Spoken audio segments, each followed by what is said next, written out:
The family who sold my company while I was fighting for my life. My family sold the company I built while I was unconscious in intensive care. That was not the worst part. The worst part was that they used my signature to do it. I learned what they had done 11 days after I came home from the hospital, when a man I had never met walked into my office, sat behind my desk, and asked why I was trespassing. For a few seconds, I thought the medication had confused me. I was still weak. My ribs hurt every time I breathed too deeply. A healing incision ran from the center of my chest toward my stomach, hidden beneath a shirt I could barely button without resting. The doctors had warned me that exhaustion could cause dizziness, poor concentration, even moments of disorientation. So when I saw the stranger sitting in my chair, I looked at the name painted on the glass wall behind him. Harrison and Sons Custom Millwork. My name, my father's name before it. The company I had worked in since I was 14. The company I had owned for 23 years. I looked back at the stranger. He wore a charcoal suit, a pale shirt, and the confident expression of a man who had never swept sawdust from his own shoes. "I'm sorry," I said. "Who are you?" He stood slowly. His eyes moved over the scar visible above my collar, then down toward the cane in my hand. "Mr. Harrison?" "Yes." His face changed. "Not much. Enough." "I'm Grant Keller." He said the name as if I should recognize it. I did not. "I'm the managing director for KCP Artisan Holdings." I stared at him. He continued, "We acquired this operation last month." Acquired. That word entered the room without meaning. "What operation?" His expression became careful. "This company." I looked through the glass wall toward the workshop floor. 22 men and women worked beyond it. Some had been with me more than 15 years. Tony Ruiz stood beside the panel saw, watching through the office window. Beside him, my nephew Caleb stared down at a stack of lumber as though it required his full concentration. The receptionist, Megan, had stopped typing. Everyone knew something I did not. I tightened my hand around the cane. "This company is not for sale." Grant Keller's eyes flicked toward the office door, then back to me. "The transaction closed 5 weeks ago." 5 weeks? I had been in intensive care 5 weeks ago. Machines breathing for me.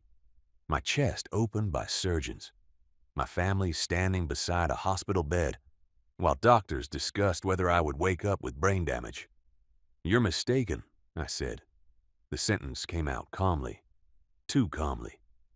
There are moments when the truth is too large to enter all at once, so the mind rejects it politely. Grant reached toward a folder on my desk. My desk. He opened it and removed a stack of papers. "Mr. Harrison, perhaps you should speak with your attorney." "I have an attorney. I strongly recommend calling him." "Show me." He hesitated. I struck the cane against the floor harder than intended. Pain shot through my chest. "Show me the contract." Grant slid the pages across the desk. I remained standing because sitting in front of him would have felt like surrender. The first page carried the name of the company, Harrison and Sons Custom Millwork, LLC. Asset purchase and transfer agreement. Sale price, $4.8 million. My vision blurred. I blinked until the numbers returned. 4.8 million. The equipment, the client contracts, the property, the brand, the inventory, the designs, the company vehicles, everything. Near the bottom of the page was my name. Samuel Harrison, managing member. Beneath it was a signature. Mine. Almost. The first letter was right. The shape of the last name close enough to pass if no one looked carefully. But I had signed my name tens of thousands of times. Contracts, payroll checks, purchase orders, birthday cards, permission slips when my children were young. I knew where my hand paused between the ear and the eye. I knew the upward angle of the final N. I knew I had not signed that page. My knees weakened. Grant moved around the desk. "Sit down." "Don't touch me." He stopped.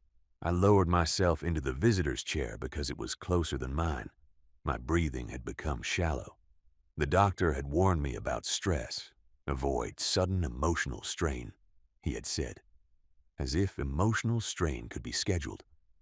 "Where did you get this?" I asked. "The executed agreement came through your legal representative and authorized family members." "Which family members?" Grant looked uncomfortable. "Mr. Harrison." Names. "Your brother, Richard Harrison, was the primary negotiator." My chest tightened. Richard. My younger brother.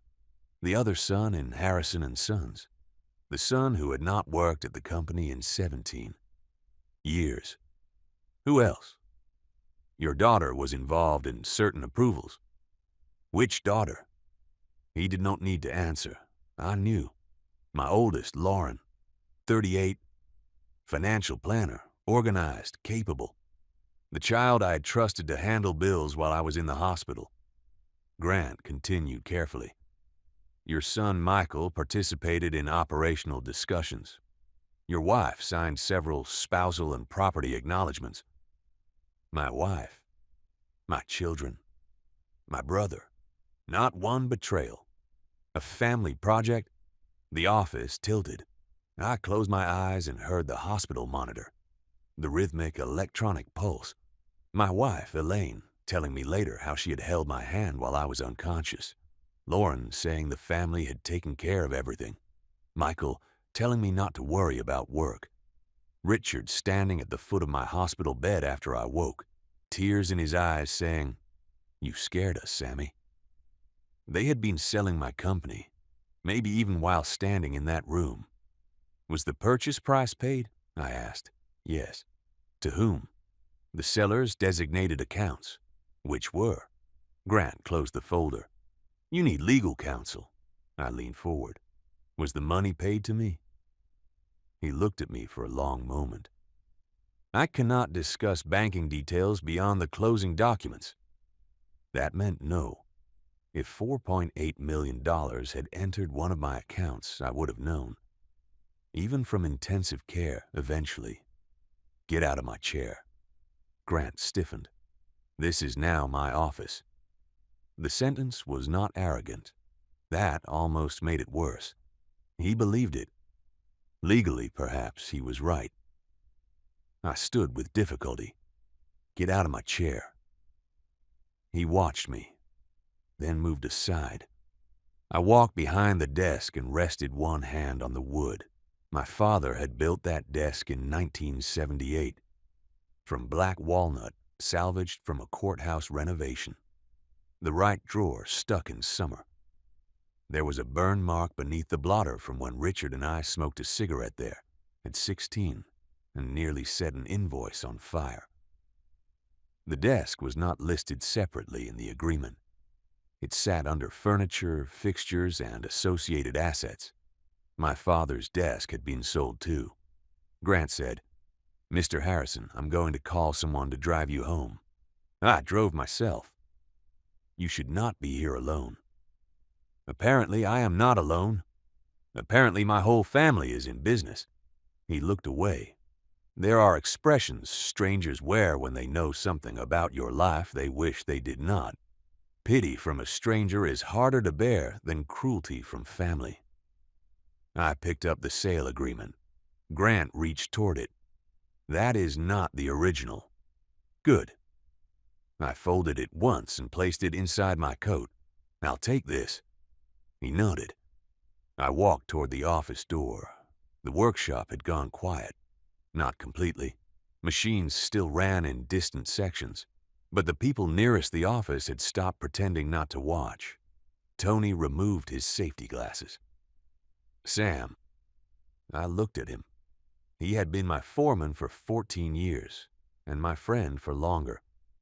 We had built kitchens, libraries, hotel lobbies, church doors, and one curved staircase that nearly ended our friendship. and made us both proud for a decade. How long did you know? I asked. His face fell. Sam, how long? 2 weeks before closing. The words hurt more than I expected. Did you call me? He looked toward the floor. Lauren said you had approved it before surgery. She said the heart attack changed the timeline, not the decision. I almost laughed. Before surgery. There had been no before surgery decision. There had been no planned surgery.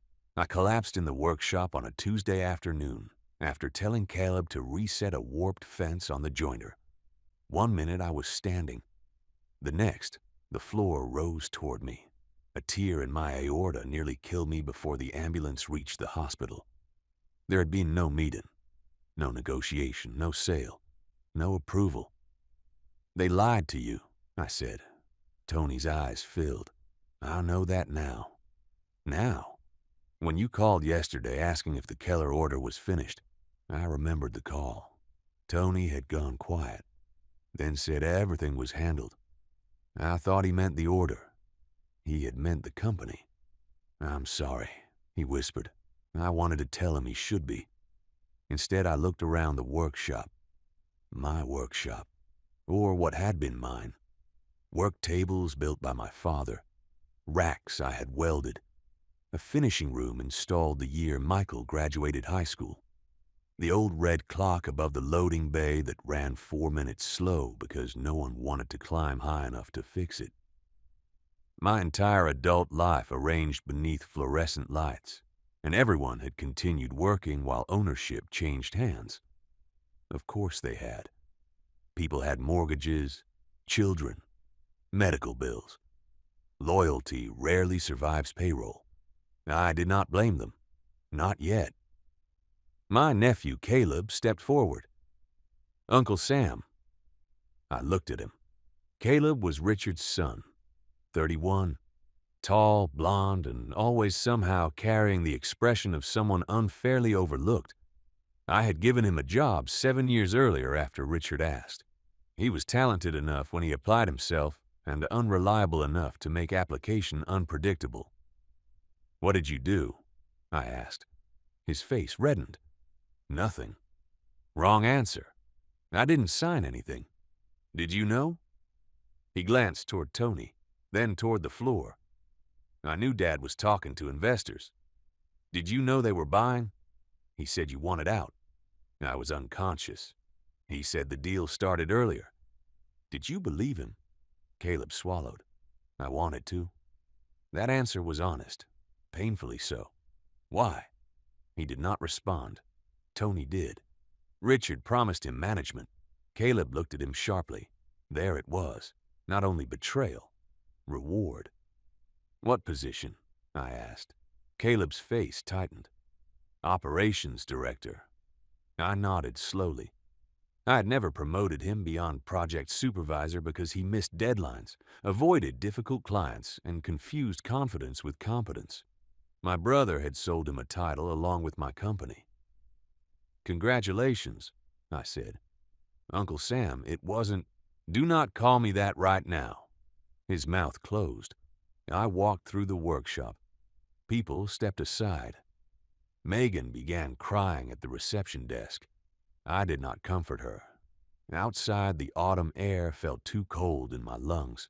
My truck sat in the space marked President. The sign had been removed from the wall, leaving 4 small holes in the brick. I stood beside the truck until the dizziness passed. Then I called my wife. Elaine answered immediately. Sam, are you okay? That question, the concern, I wanted to believe it for 1 more second. Where are you?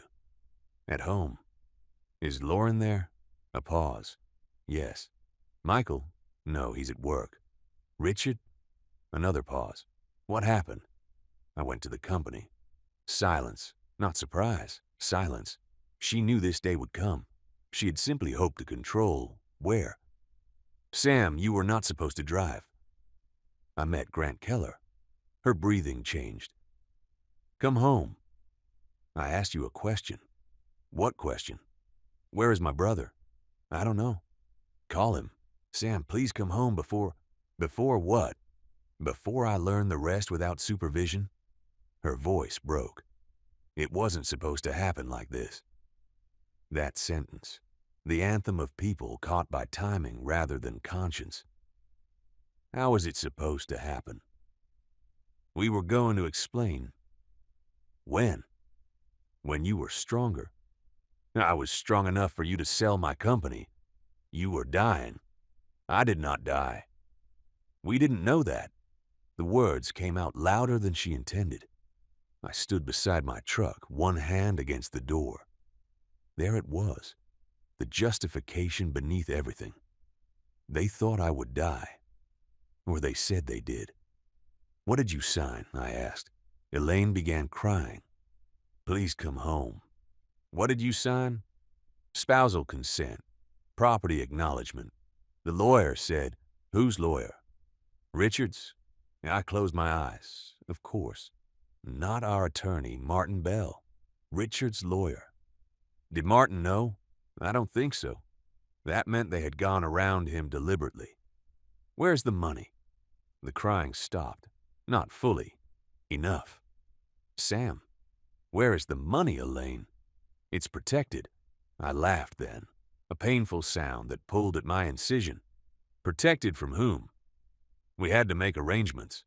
We? The family. I am the family. No, she said, voice breaking again. You are part of it. That sentence ended something. Not the marriage. Not yet. Something underneath it. The belief that Elaine and I were the center from which family extended. In her version, there was now a family committee, and I was one member whose vote could be removed while unconscious. How much did you receive? I asked. It isn't like that. How much? I didn't receive money personally. Where did it go? Some was placed in trusts. My grip tightened around the phone. Trusts for whom? For the children. Our children were adults. Lauren was 38, Michael 35. Our youngest, Thomas, was 29. Trusts were not necessary, unless the purpose was control. What children? All three. Amounts? I don't know exactly. A lie. Elaine always knew exactly. She balanced our household accounts to the cent and once called a hotel over a $12 discrepancy. What did Lauren receive? She helped arrange the sale. That is not an answer. Sam, you need to hear why. Numbers first. She received a consulting fee. How much? Silence. Elaine. $250,000. The parking lot seemed to drop beneath me. My daughter received $250,000 for helping sell my company while I was unconscious. Michael? He has an employment package with the new owners. What position? Regional Operations Vice President. I leaned against the truck. Michael had worked at Harrison & Sons for 11 years. He was a talented salesman, good with clients, ambitious, impatient, and chronically offended that I had not made him president simply because he was my son. Salary? I don't know. Another lie. Thomas? He received funds for his debts in the house. What house? He and Jenna are buying.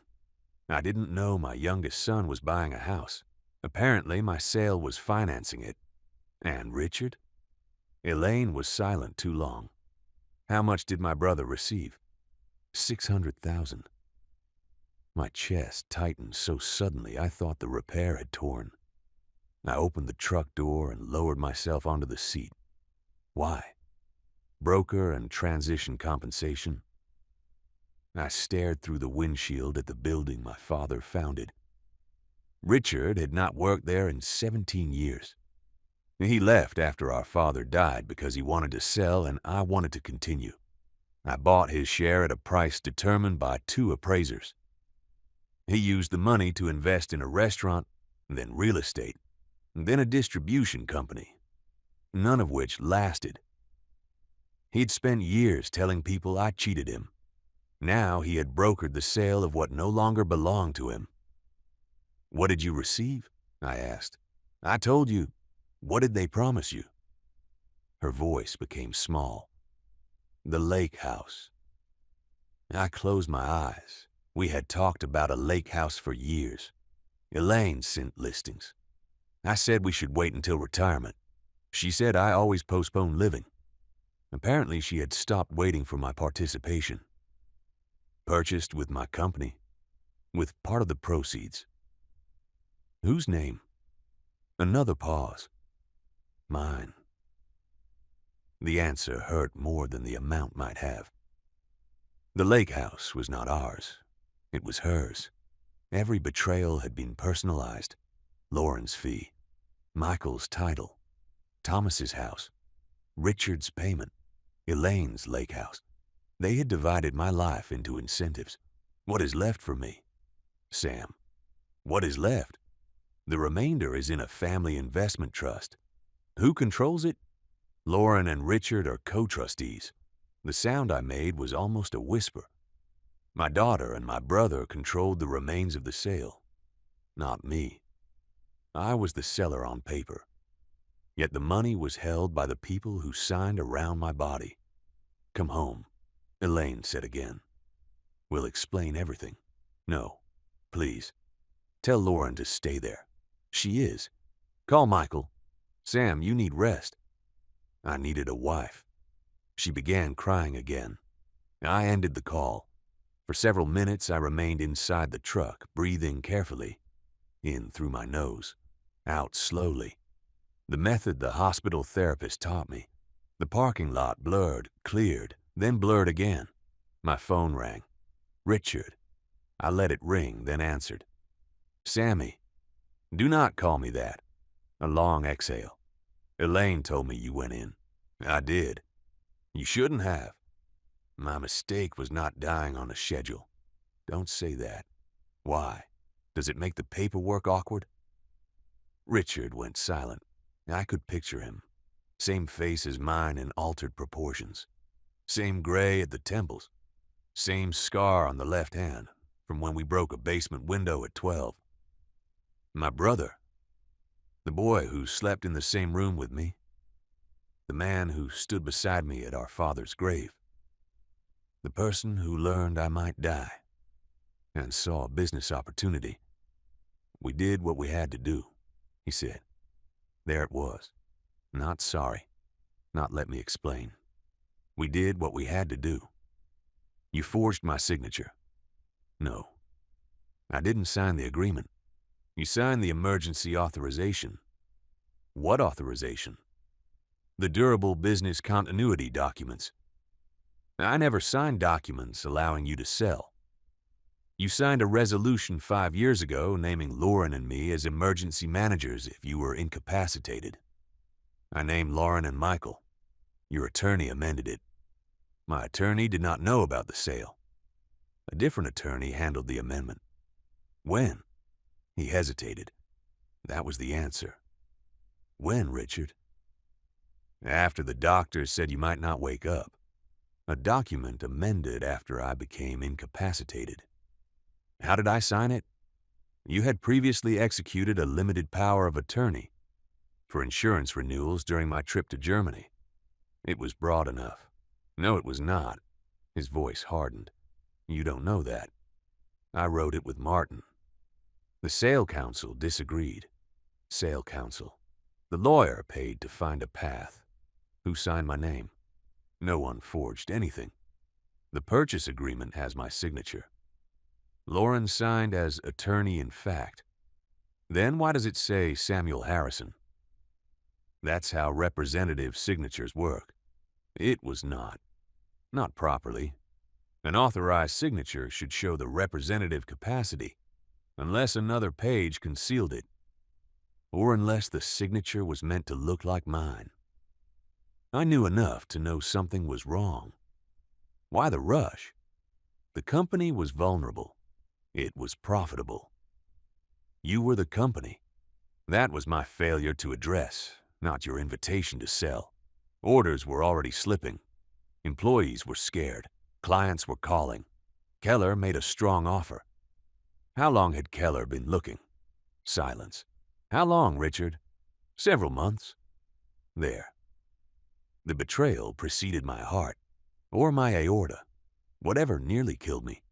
You were negotiating before I collapsed, exploring, without me. You would never consider it, because it was mine. It was Dad's. The old wound emerged at last. Not concern, not continuity. Our father. He left it to both of us, Richard said, and I bought you out, for less than it was worth. 2 independent valuations, controlled by you. You chose one appraiser. I was 28. You were 35. Fine, I was angry. For 23 years.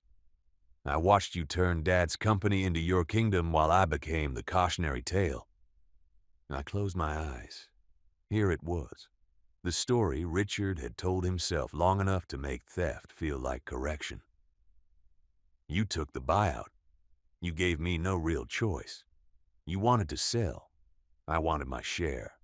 You received it. Not enough. So you took another share while I was unconscious. His breathing grew louder. We secured everyone. You bought them. That is insulting. It is exact. Your children were terrified. So you paid them. We gave them stability. With my company. With the family company. No, I said. With the company you left. Richard's voice turned cold. You always believed staying made you morally superior. No. It made me the owner. The line went silent. Then he said, "You should be grateful." I thought I had misheard. What? You are alive.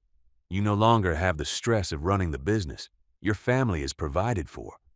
You have more money than you could spend. Money I cannot control. Because you make emotional decisions. I laughed again. Emotional. You drove to the company 11 days after discharge. It was my company 11 days ago. You nearly died on that floor, Sam. You were working 70-hour weeks. Your marriage was suffering. Your children resented you. The company owned you. So you sold it. We freed you. Freed me. My brother had taken my company, paid himself, rewarded my children, bought my wife a lake house, placed the remaining proceeds under his control, and called it freedom. Did my children know you were negotiating before I collapsed? Richard did not answer. That silence mattered. Did Elaine? Another silence. The air inside the truck became too thin.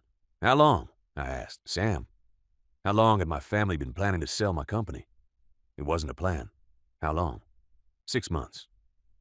The answer entered quietly. 6 months. Not an emergency response.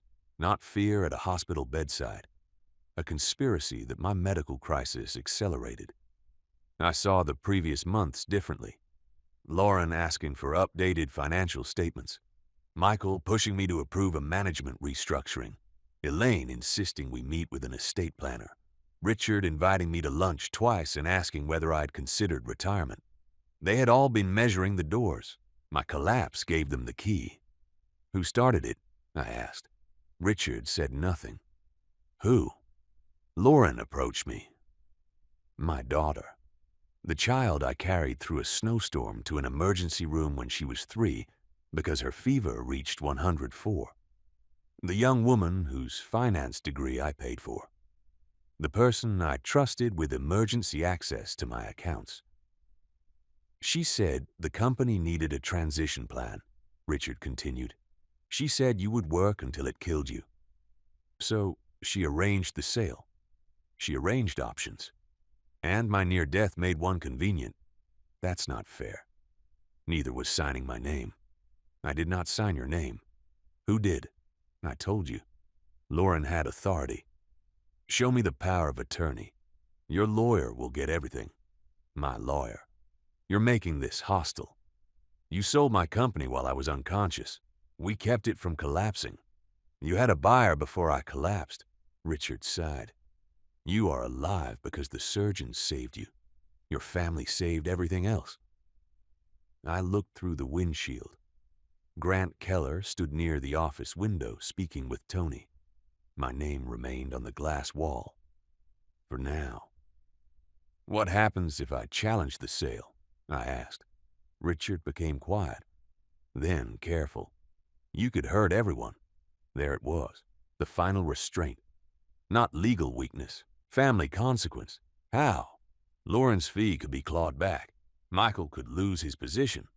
Thomas's house is under contract. Elaine closed, on the lake property. The trusts could be frozen. Employees might face uncertainty. He listed the hostages one by one, every reward tied to my silence. "And you?" I asked. "My compensation is invested." "Where?" "That is not relevant." "It will be." His voice hardened. "If you try to unwind this, you will destroy the family." "No," I said.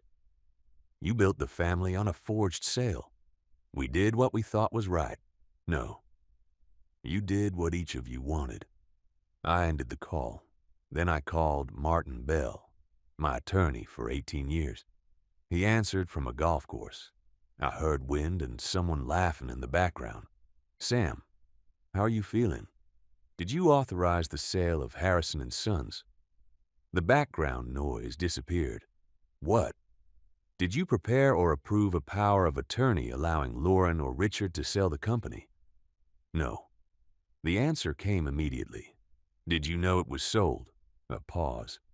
"I learned after closing." "Why didn't you call me?" "Elaine said your doctors prohibited business conversations. Lauren told me the transaction followed an emergency succession instrument prepared by separate counsel." "Did you see it?" "I requested it. They refused based on privilege." "My privilege? Possibly the family trusts." "What family trust?" Martin went silent. "Sam, where are you?" "In the parking lot." "You need to go home." "I am tired of being told to go home." "Then come to my office. But do not confront anyone else. Do not sign anything. Do not send messages. Preserve every document." Finally, language I understood. "What do you think happened?" "I don't know yet." "You have an opinion?" Martin exhaled slowly. "I think there may be serious defects in the authority used to close the transaction." "Defects? Potential fraud?" The word steadied me. Not because fraud was better, because it had a shape, a legal meaning, a path. "Can the sale be reversed?" "Possibly, depending on the buyer's knowledge, the documents, and whether assets have been transferred onward." "Would that hurt the employees?" "It could. My family says challenging it will destroy everyone." That is often what people say after arranging consequences around stolen consent. I closed my eyes. "Martin." "Yes?" "I need you to find every document." "I will. And I need someone who handles fraud and business litigation." "I'll call Rebecca Sloane." "How soon?" "Today." My phone buzzed with an incoming message. "Lauren. Dad, please come home. We need to talk as a family before lawyers make this worse." I read it twice. Before lawyers make this worse. Not before family explains. Not before we apologize. Before lawyers uncover. I forwarded it to Martin. "Sam," he said, "do not reply." "I won't." "Can someone drive you?" "No. You just left the hospital." "I'm aware." He hesitated. "Go somewhere safe." The phrase struck me strangely. Safe. Not home. Not company. Somewhere safe. The two places I had built my life had both been occupied by people who believed I no longer controlled them. I thought of my daughter Emily. No. Emily belonged to another life, another family. My children were Lauren, Michael, and Thomas. Who could I call? Not Elaine.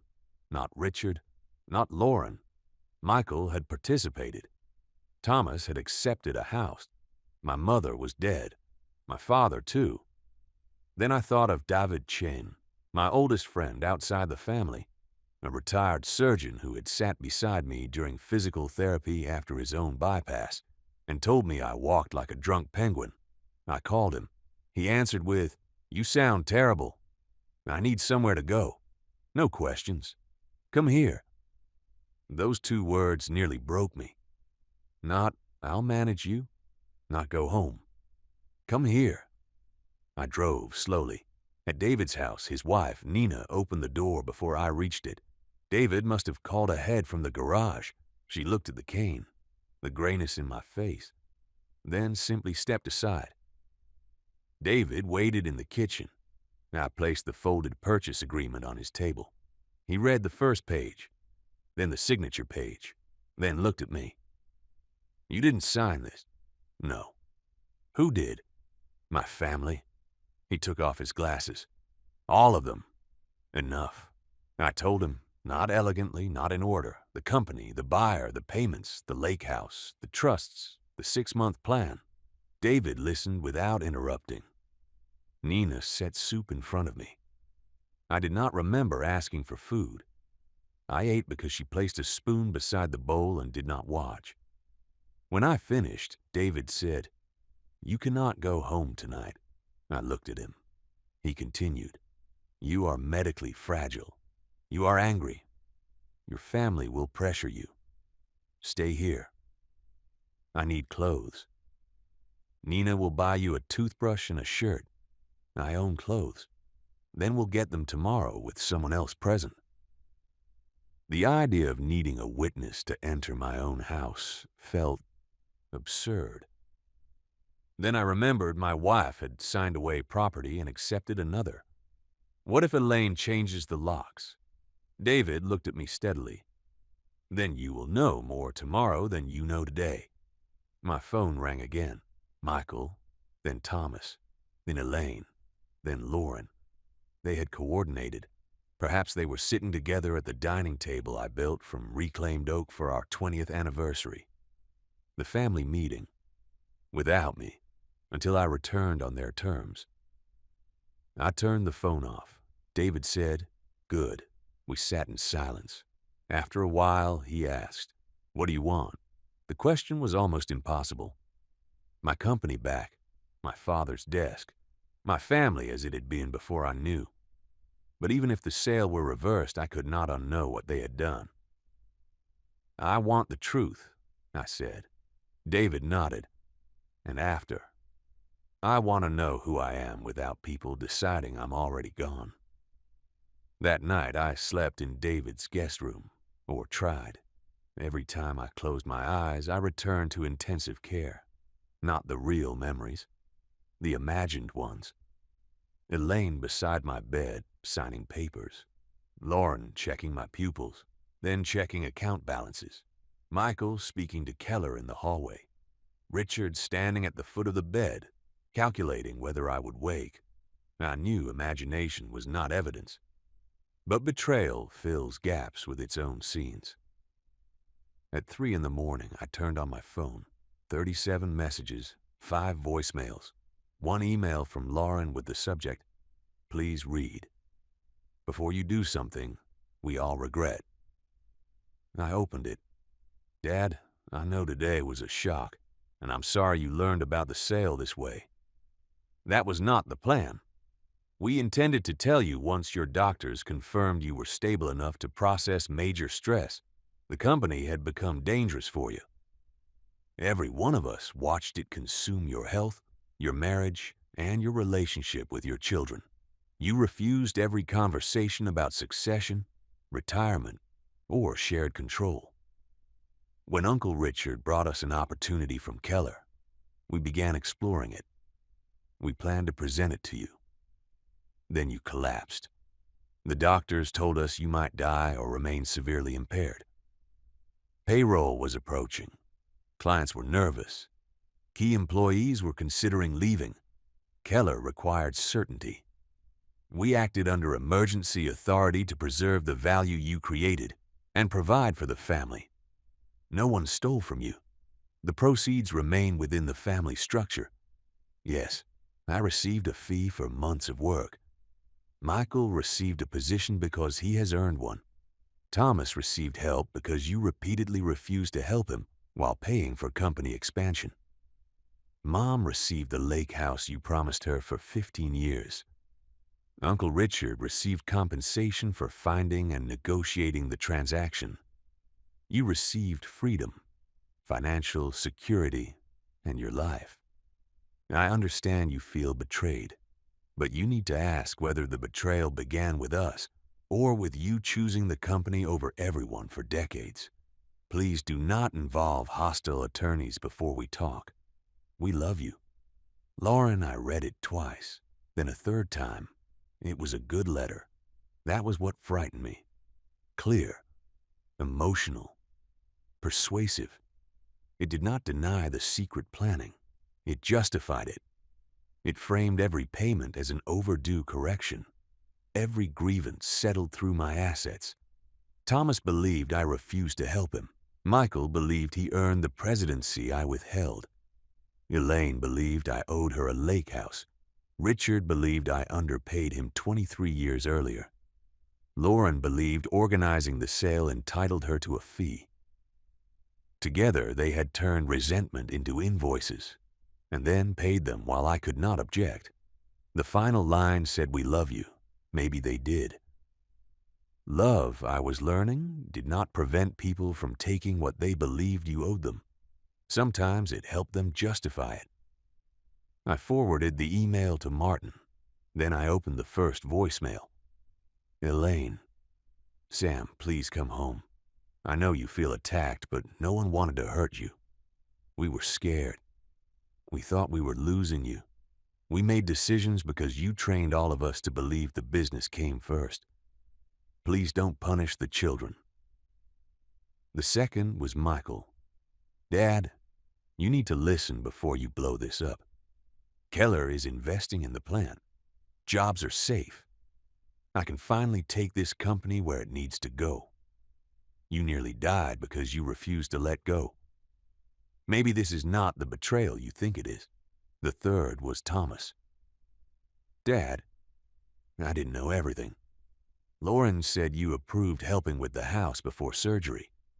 Jenna already gave notice on our apartment. Please don't do anything that ruins this for us. Before surgery again, the invented period in which I supposedly agreed to everything. The fourth was Richard. You are making a mistake. Keller bought in good faith. The company will never return to what it was. Think about the employees before you turn this into revenge. The fifth was Lauren. Her voice was calm, professional. Dad, Martin may tell you what you want to hear because litigation benefits attorneys. We need to meet before positions harden. You taught me to protect value. That is what I did. Call me. Protect value. The phrase sounded like something taught in a finance seminar, not something a daughter says after using her father's medical crisis to redirect his company. At 7, Martin called. I found Rebecca Sloane. She can meet at 10. Where? Her office. I'll be there. Bring every device and document. She may ask you to authorize immediate filings. What kind? Temporary restraining order, freeze on proceeds, notice to the buyer, preservation demand. The consequences Richard listed became real. Lauren's fee frozen. Thomas's home closing stopped. Elaine's lake house challenged. Michael's employment questioned. Richard's investment traced. Employees uncertain. The family had arranged every benefit to make truth expensive.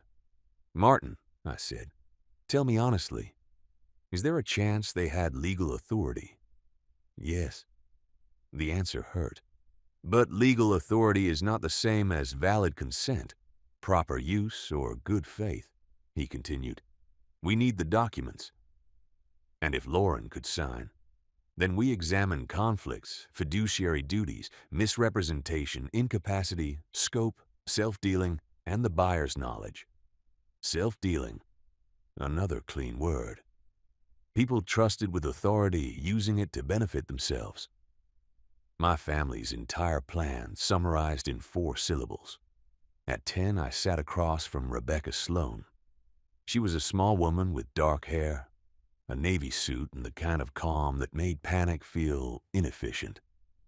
Martin sat beside me.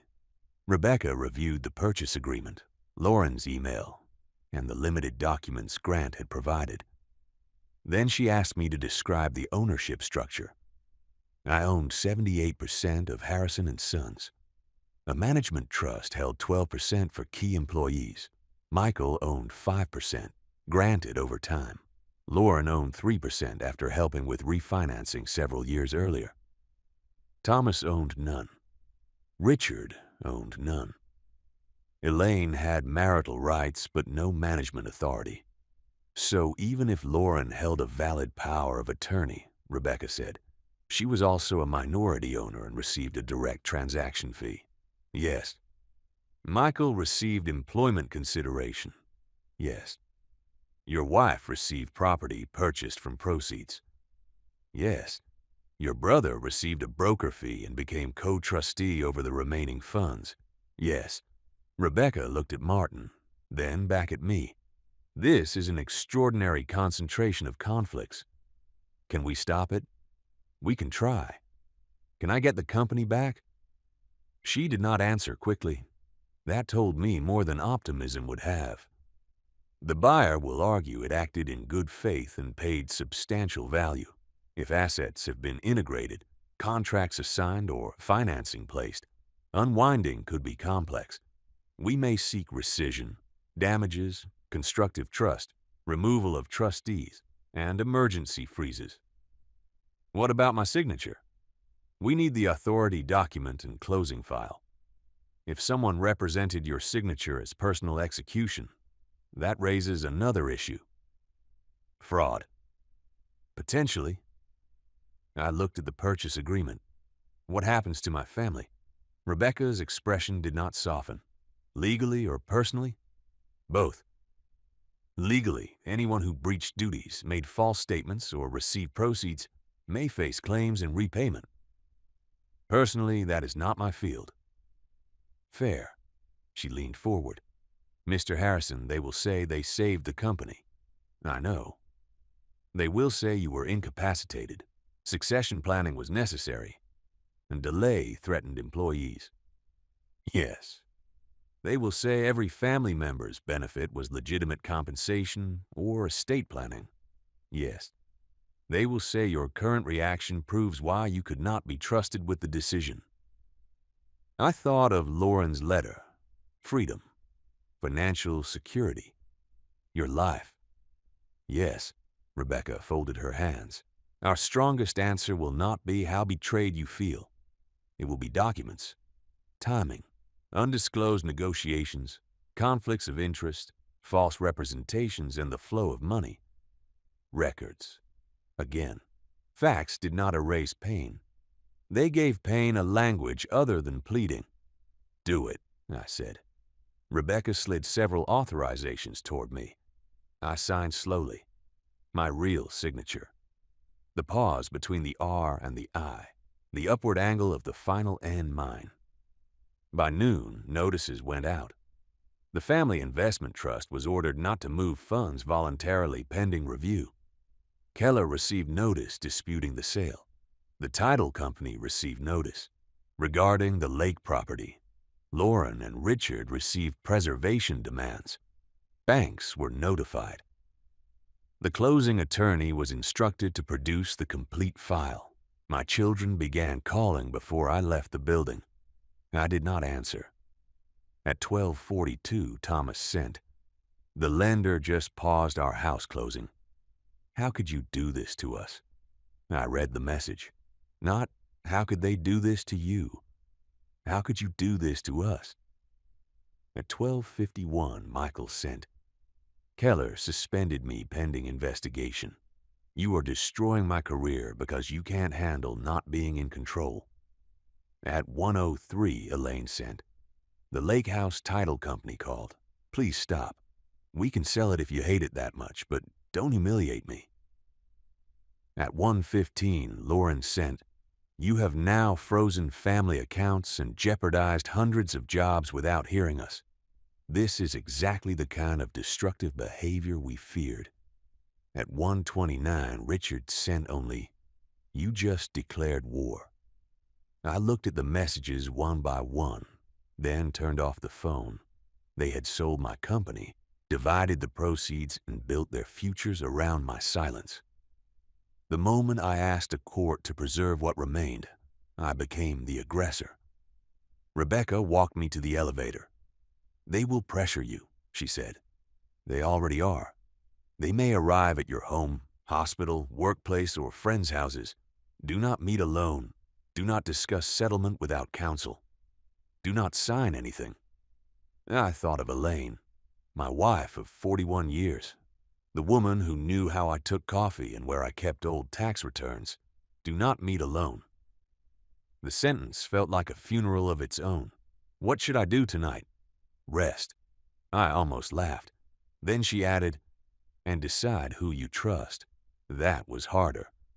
At David's house, a car was parked in the driveway. Lauren's. I stopped at the curb.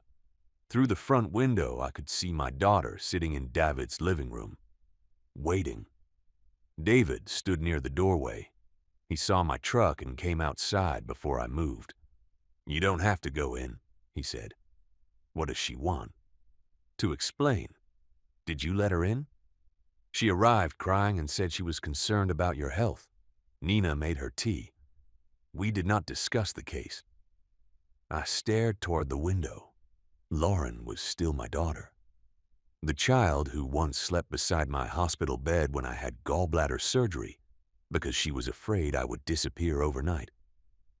Now she had used a medical crisis to sell my life's work.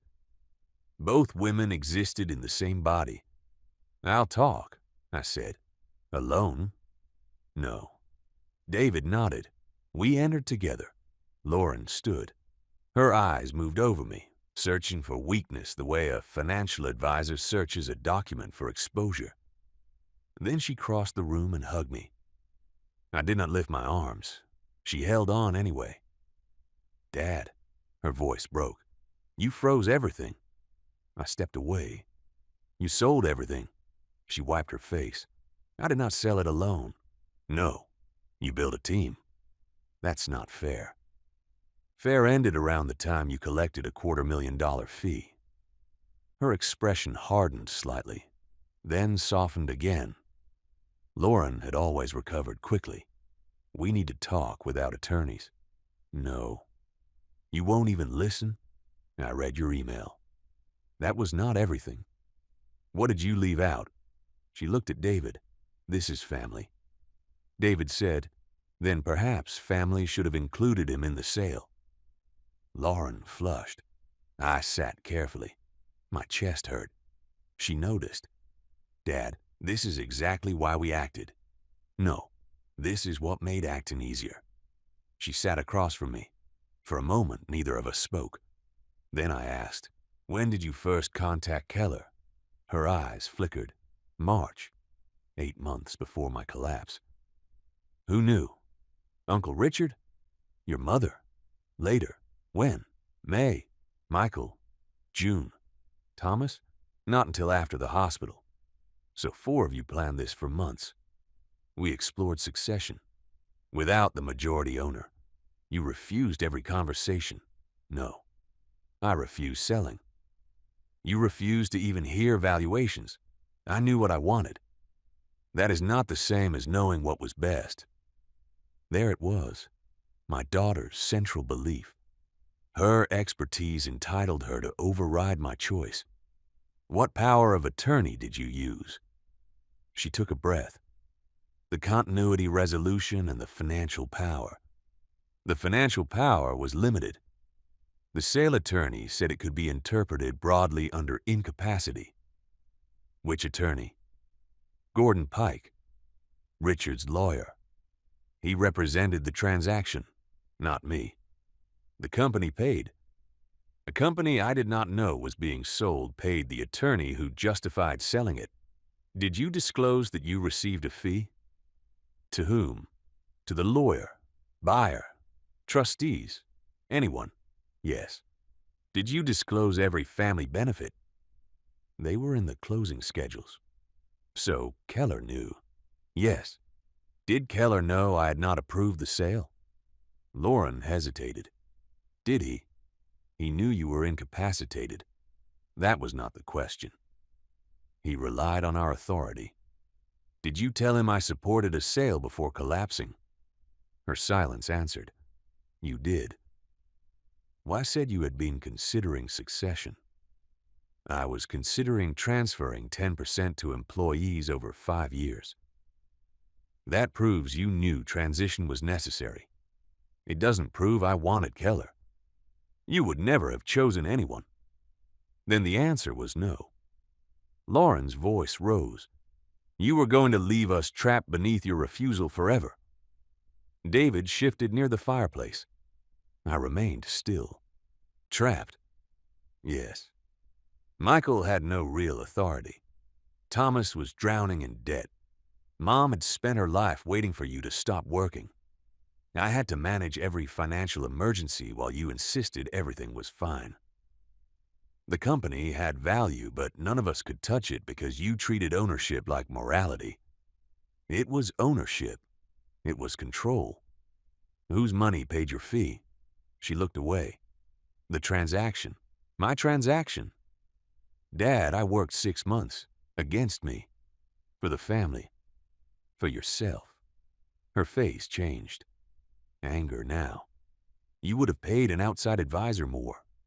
An outside advisor would not have owed me fiduciary duties. She blinked. Rebecca's language had entered mine. Good. Lauren recognized it. You've been coached. I've been informed. This is what I feared. Lawyers turning every difficult decision into fraud. No. Documents do that. She stood and began pacing. You want to punish us because the company chose life without you. I looked at her. The company did not choose. Keller will grow it. Perhaps. Michael will lead. He was suspended. Because of you. Because Keller discovered the sale is disputed. You could end this tonight. How? Withdraw the claims. Ratify the sale. Replace Richard as trustee if that makes you feel better. Take direct control of your portion. We can restructure. What portion? She stopped. The question had caught her. What percentage of the $4.8 million was left for me? Dad. Number. After taxes, fees, obligations, and family allocations. Number. About 1.9. Less than half. They sold my company for $4.8 million and left 1.9 in a trust I did not control. Where did the rest go? Taxes and transaction costs were substantial. Family payments? She folded her arms. You know most of them. Most? Another flicker. What else? She did not answer. Lauren. There was a retention pool. For whom? Key employees. That is normal. What else? A consulting agreement. With whom? Silence. Then, Mom. I stared. What consulting does your mother provide? It was structured income. How much? $120,000 over 2 years. Elaine had not only received the lake house, she had a salary. For what? Transition support, family records, client history, community relationships. My wife had never worked at Harrison & Sons. She attended Christmas parties, selected lobby paint once, knew several longtime clients socially. Transition support was another payment for cooperation. What else? Lauren looked tired. Thomas received $180,000. You said house and debts. Yes.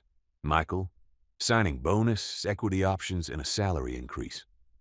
Signing bonus amount, $300,000. My son had been paid more to remain after the sale than most employees earned in 5 years. Your fee, $250. Richard, $600. Thomas, $180. Michael, $300 plus options. Elaine, lake house, and $120. Anything else? Education trusts for the grandchildren.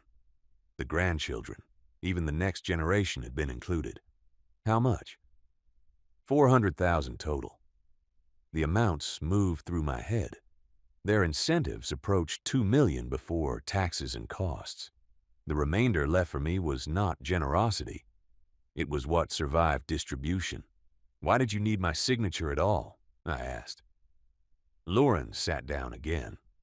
The buyer's lender required seller confirmation. So you copied it? No. Who signed? She looked at the floor. Lauren.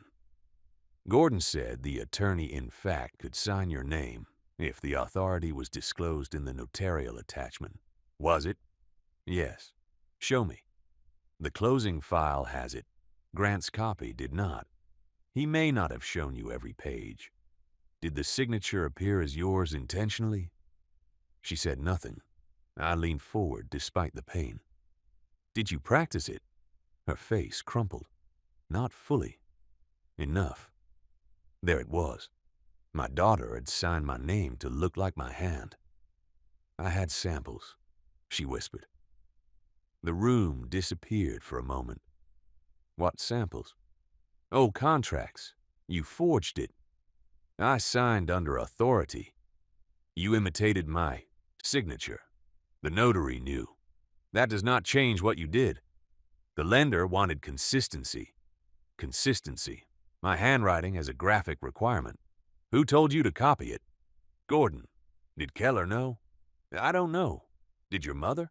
Yes. Michael? Yes. Richard? Yes. Every one of them. They had watched my daughter practice my name. Perhaps not literally, but they knew. Thomas? No. He knew only that the sale happened. One child had accepted money without knowing the method. A smaller betrayal. Still betrayal. Lauren's tears fell now. I thought you were going to die. You started in March. She looked at me. I thought the company was going to kill you long before the hospital. So you killed my ownership first. That's not fair. Stop asking for fair. My voice rose for the first time. Pain tightened through my chest. David moved forward. I lifted one hand. Wait. I looked at my daughter. You did not sell the company because I nearly died. You used my illness to complete a sale you already wanted. We wanted you alive. You also wanted to be paid. She stood. I will not apologize for protecting my future. Finally, an honest sentence. Not the family, not employees. Her future. I nodded slowly. Thank you. She looked confused. For what? For telling the truth. She stared at me, then said, if you reverse the sale, Michael loses everything. Thomas loses his house. Mom loses the lake property. The grandchildren lose their trusts. Hundreds of employees may lose stability. Is your pride worth that? My pride. The final reduction. Not consent. Not ownership. Pride. I thought of my father's desk, the 4 holes where my parking sign had been removed, my name still painted on glass for a company I did not own. No, I said. My pride is not worth that. Lauren's shoulders lowered slightly. Then, but the truth might be. Her face hardened. You will lose us. The sentence entered quietly. Not a warning, a threat. Did I have you before? I asked. She picked up her bag. At the door, she turned. We did not want you to die hating us. I didn't know enough to hate you then. She left.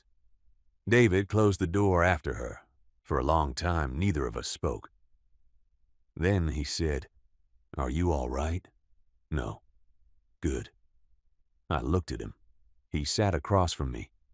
You should not be all right after that. The permission helped more than reassurance would have. My phone remained off. Outside, Lauren's car backed out of the driveway. She had given me the first admission. Months of planning. Buyer told I supported succession. Imitated signature. Family knowledge. Payments.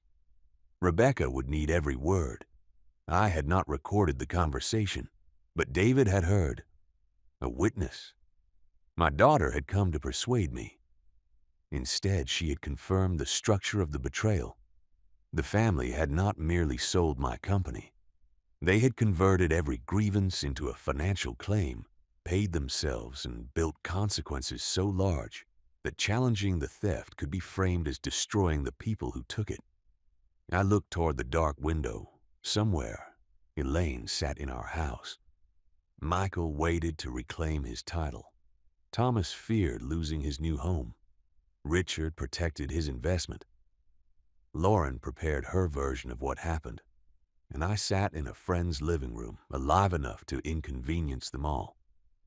For the first time since leaving the hospital, I felt something stronger than shock. Not revenge, resolve. If they wanted to tell a court they had saved me, they would have to explain why saving me required copying my signature.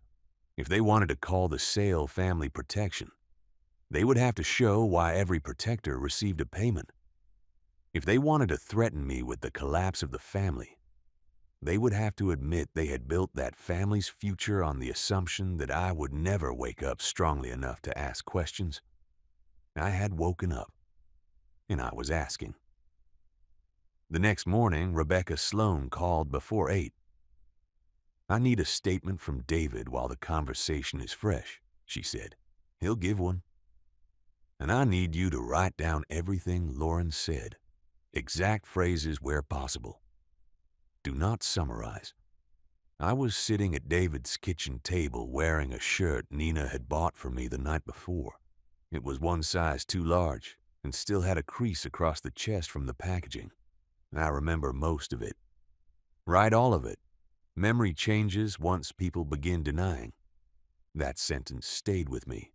Memory changes once people begin denying. Not because facts actually move. Because certainty weakens under repetition. Someone says, "I never said that."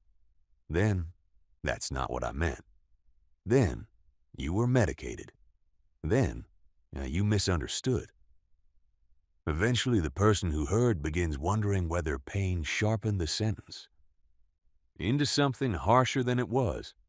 So I wrote. March, Lauren first contacted Keller. May, Elaine knew. June, Michael knew. 6 months of planning, a fee of $250,000, a copied signature. The buyer told I supported succession, the family aware. The phrase lender wanted consistency. I wrote until my hand cramped. Then David gave his statement to Rebecca over a recorded video call with his permission. He did not embellish. That was one reason I trusted him. "She admitted copying the signature from old contracts," he said. "She said the closing lawyer told her to do it." "Did she use the word imitate?" Rebecca asked. "No. Samuel used forged. She said she signed under authority and that the lender wanted consistency." "Did she deny trying to make it resemble his personal signature?" "No." "Did she identify anyone else as knowing?" "Yes. Her mother, brother Michael, and Uncle Richard." "Did she say Thomas knew?" "She said he did not know the method." Rebecca made notes. Then she asked, "How did Mr. Harrison appear physically during the conversation?" David looked toward me. "Unwell. I'm fine." Rebecca ignored me. David continued. "He was pale, breathing shallowly. He had pain when raising his voice." "Did Lauren appear aware of his medical vulnerability?" "Yes." "Did she continue pressuring him?" "Yes." I looked away. Pressure felt like a soft word for what had happened. But legal cases are built from words that can survive strangers.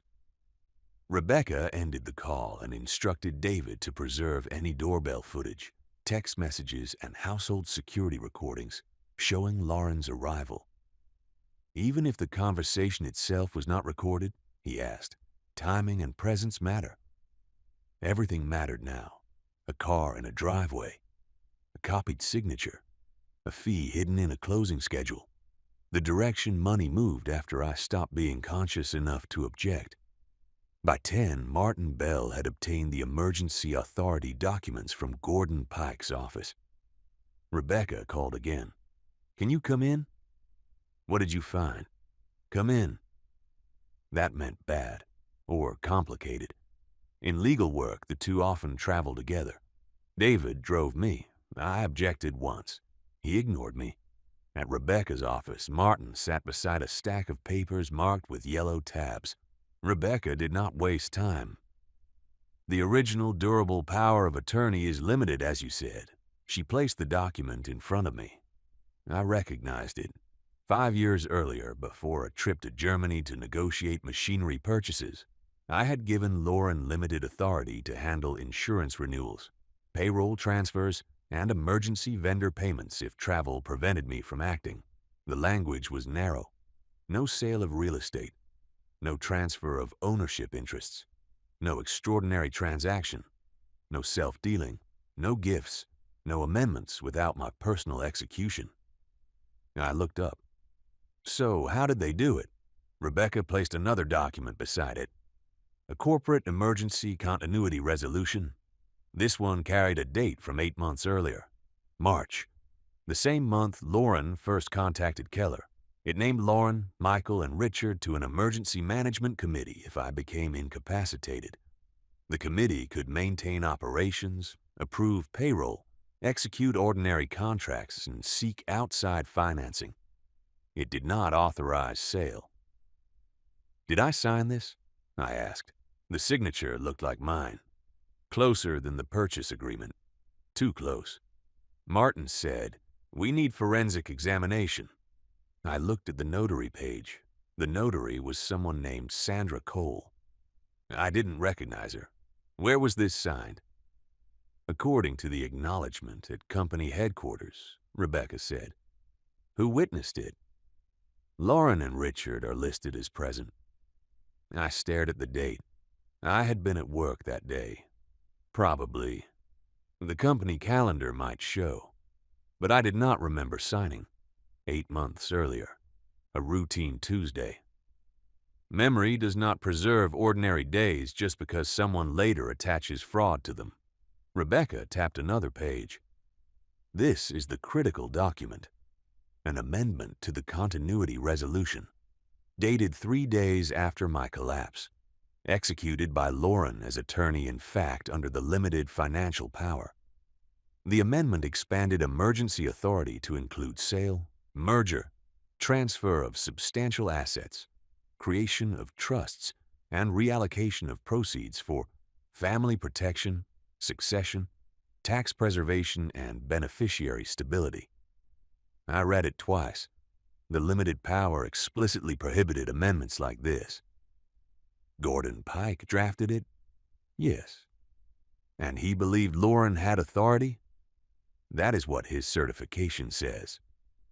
The certification stated that, in his legal opinion, my incapacity created an emergency not adequately addressed by existing documents, and that Lauren's fiduciary duty required broad interpretation to preserve enterprise value. Broad interpretation, another phrase used to turn a boundary into permission. Martin said, "This is highly vulnerable." Vulnerable? Invalid, potentially. But Gordon will argue necessity, ratification by other stakeholders, and reliance by the buyer. I did not ratify. No, Rebecca said. But they may claim prior conduct, succession discussions, or your failure to revoke family authority sooner. My failure to predict betrayal? I agree with you. The law may phrase it differently. I looked at the next tab, the purchase agreement signature page. Samuel Harrison. The signature. A separate notarial attachment said, signed by Lauren Harrison as attorney-in-fact for Samuel Harrison, pursuant to emergency authority. The page Grant showed me had omitted the representative notation. Perhaps accidentally. Perhaps not. Did Keller see this attachment? I asked. Rebecca's expression remained still. We haven't confirmed that. What did Keller's lender receive? Unknown. What did the title company receive? Unknown. What was sent to employees? Likely only the announcement. Martin handed me another document, a seller's certification. It stated, The undersigned confirms that Samuel Harrison had previously expressed a desire to complete a strategic transition. That incapacity accelerated but did not alter the intended course, and that the transaction reflects his known objectives. Signed by Lauren, Michael, Elaine, Richard. 4 signatures, 4 people certifying a lie. I read Elaine's name last. Maybe because I wanted it to disappear before my eyes reached it. It did not. What known objectives? I asked. Rebecca slid a packet toward me. Emails. My own emails, selectively collected.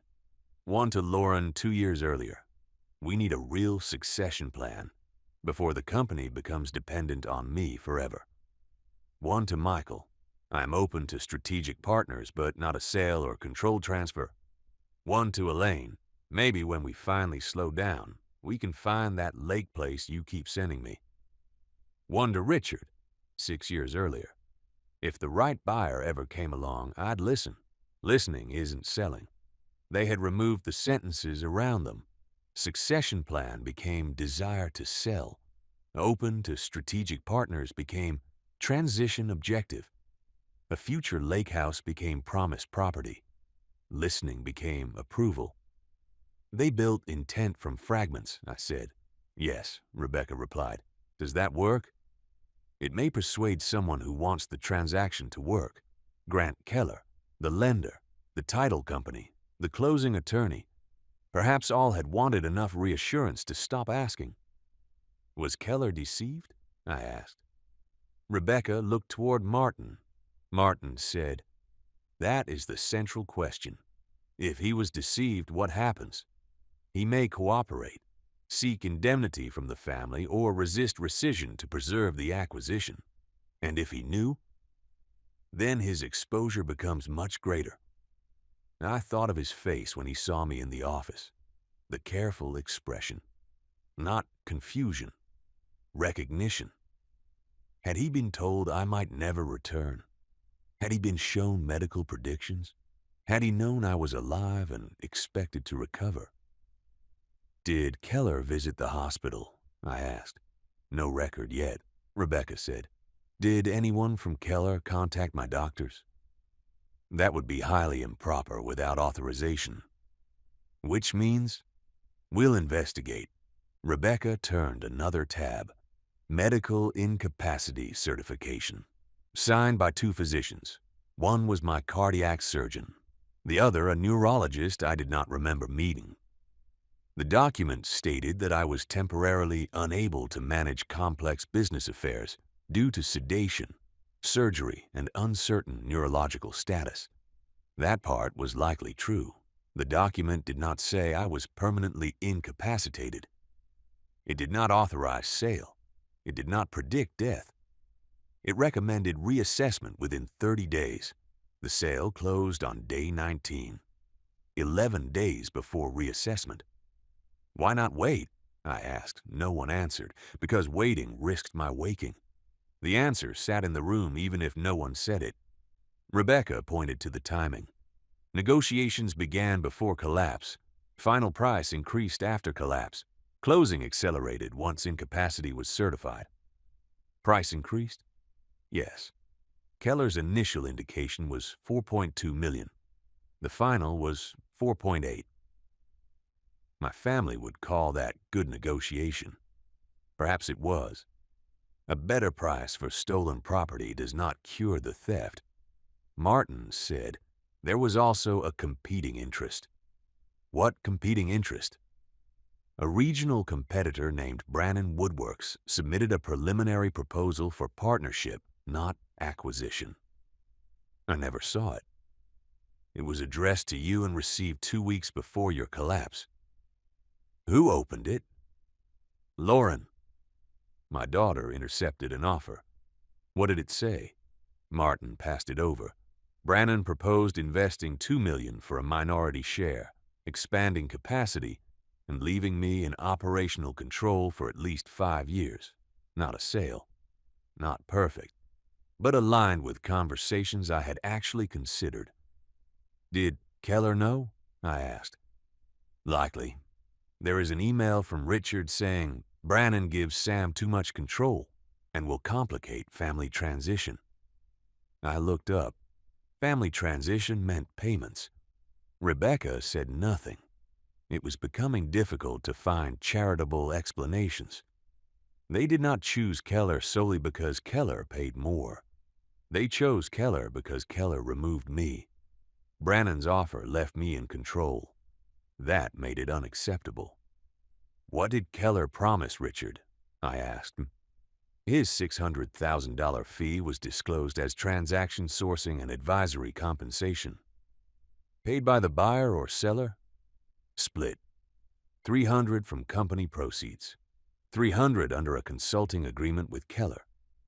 So Richard was not merely my family's broker. He had a continuing relationship with the buyer. What consultant? Integration support, community transition, and seller-family liaison. I laughed without humor. Seller-family liaison. He appears to be paid to manage resistance. My resistance? Yes.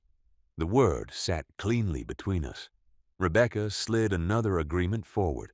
Richard had a 2-year contract, $15,000 per month. That was $300,000 to $60,000, beyond the $600,000 already disclosed. Nearly $1 million tied to the sale.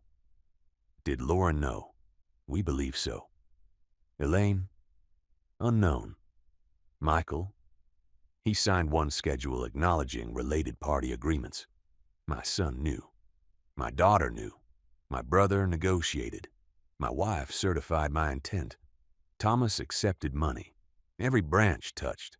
I thought of the company name. Harrison and Sons. My father had named it before he knew whether he would have sons.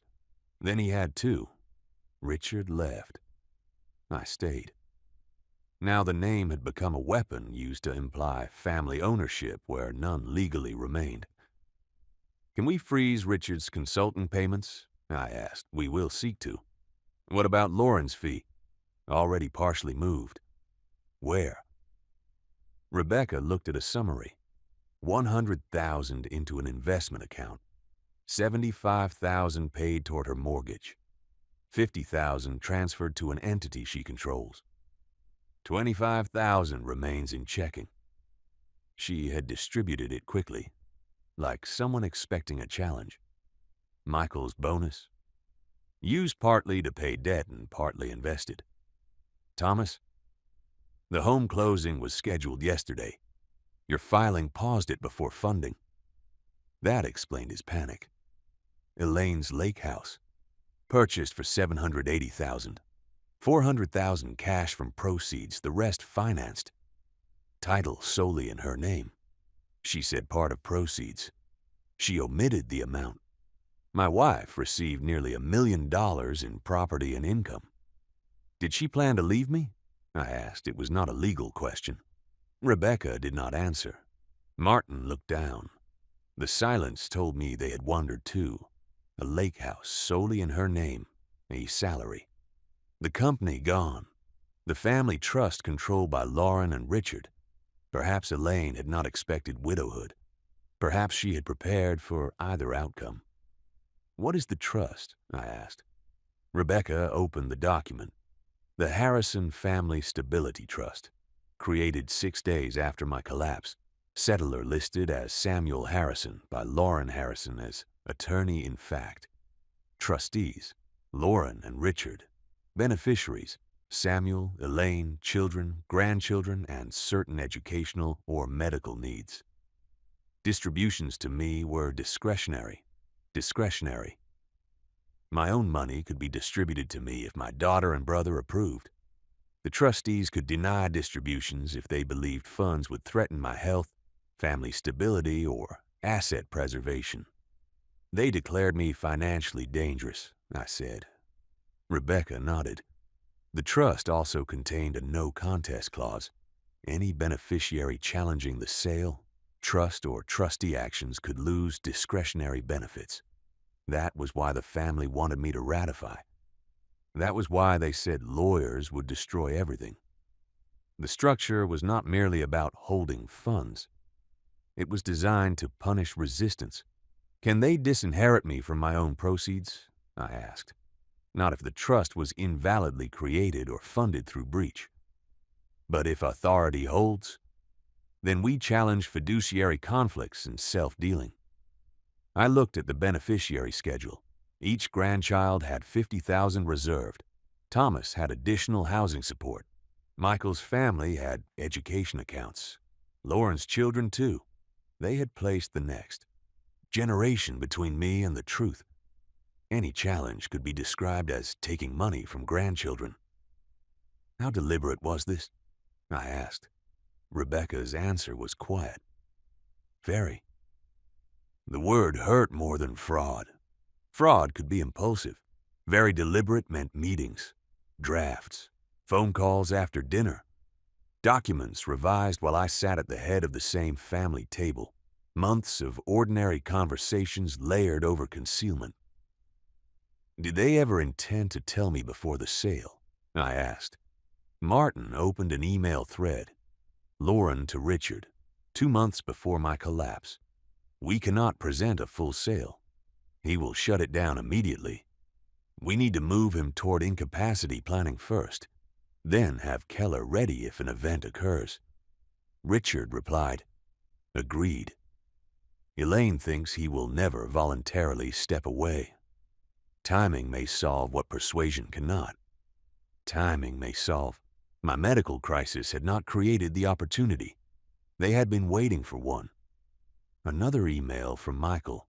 If Dad has another episode, we cannot waste the window. Keller needs confidence we can execute. Another episode. I had experienced chest pain months earlier and dismissed it as indigestion. They noticed.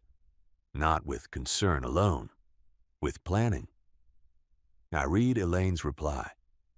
I hate talking this way, but if something happens, I cannot spend the rest of my life trapped under the company. Sam will never stop on his own. My wife. She hated talking that way, then continued talking that way. The email thread ended with Lauren. Then we agree. We prepare everything. If he recovers fully, we reassess. If not, we act. If he recovers fully, reassess. They had one contingency for my survival and another for my impairment. But when I did recover enough to object, they hid the sale. They did not reassess. They acted. Then hoped medical fragility would become permanent compliance. I pushed the papers away. I need air. David stood. Rebecca said, take your time. I walked into the hallway, not outside. My body would not manage the elevator, the lobby, the cold. I leaned against the wall. David remained several feet away, close enough if I fell, far enough not to make me feel watched. Do you want water? He asked. No. Do you want silence? Yes. He gave it. I stood there thinking about my last anniversary with Elaine. 41 years. We had dinner at a small Italian restaurant. She wore a green dress. I gave her earrings. She gave me a leather portfolio because mine was falling apart. We talked about retirement. Or I thought we did. She said, I want some years that are ours. I said, we'll have them. She looked at me and asked, when? I had no answer. Perhaps that was where betrayal began for her. Not with Keller, with years of disappointment. But disappointment is not authority. Neglect does not transfer title. A broken promise to slow down does not become permission to forge consent. I returned to the conference room. File everything, I said. Rebecca looked at me carefully. We can seek a temporary restraining order today. It may become public.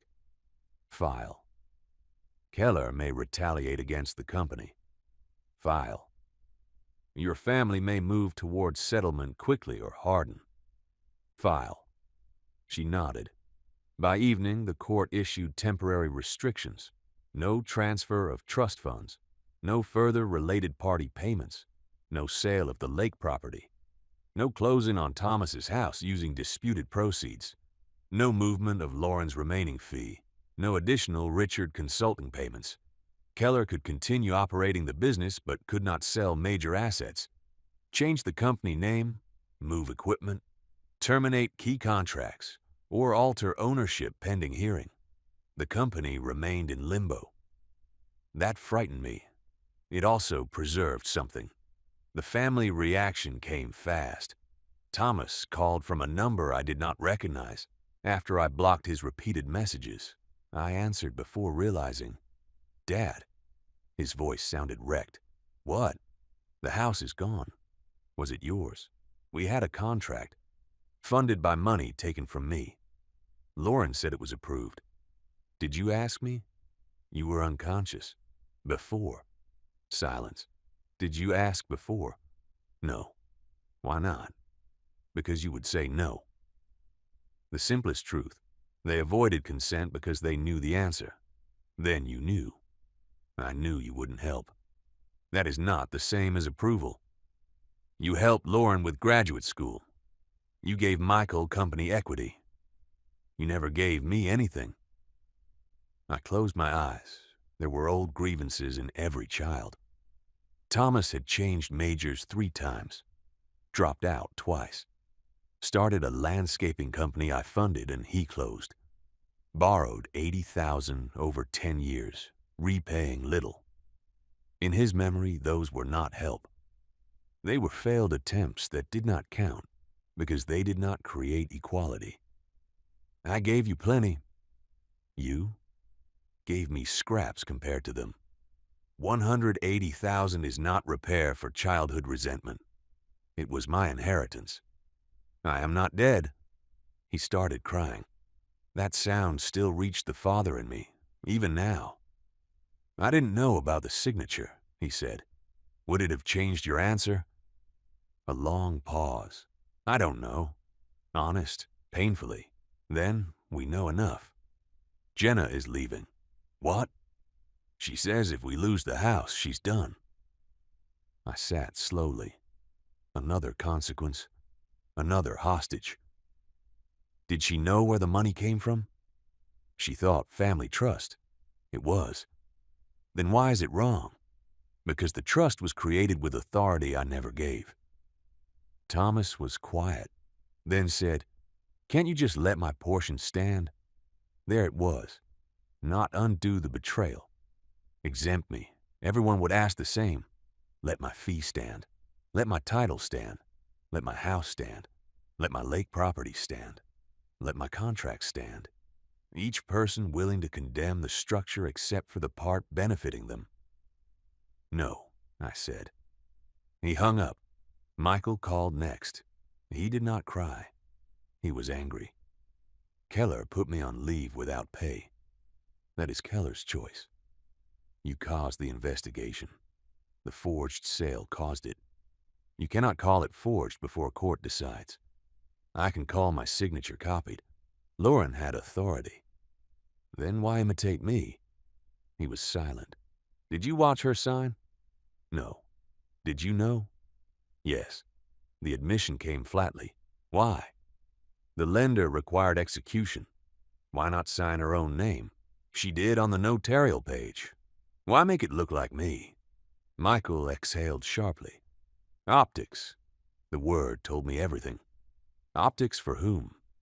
People who did not need unnecessary confusion.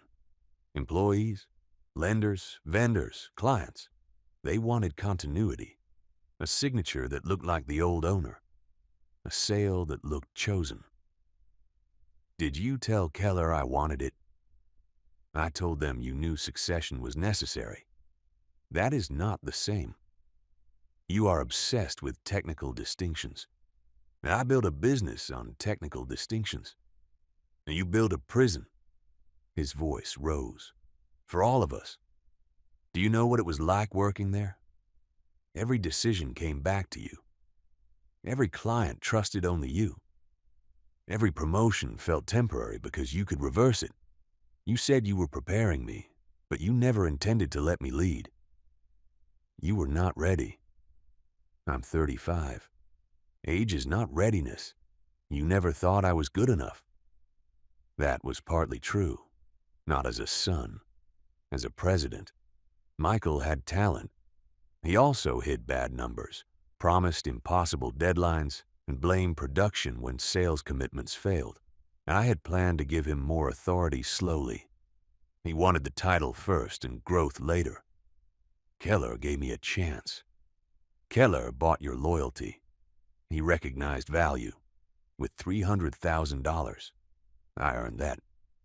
For helping transfer what you did not own. His breathing became heavy. You always reduce everyone else's contribution. No. I distinguish contribution from ownership. There it is again. What? The king. I closed my eyes. Richard's word. Michael's belief. Perhaps Lauren's too. Kingdom. Control. All of them saw my ownership as personal domination.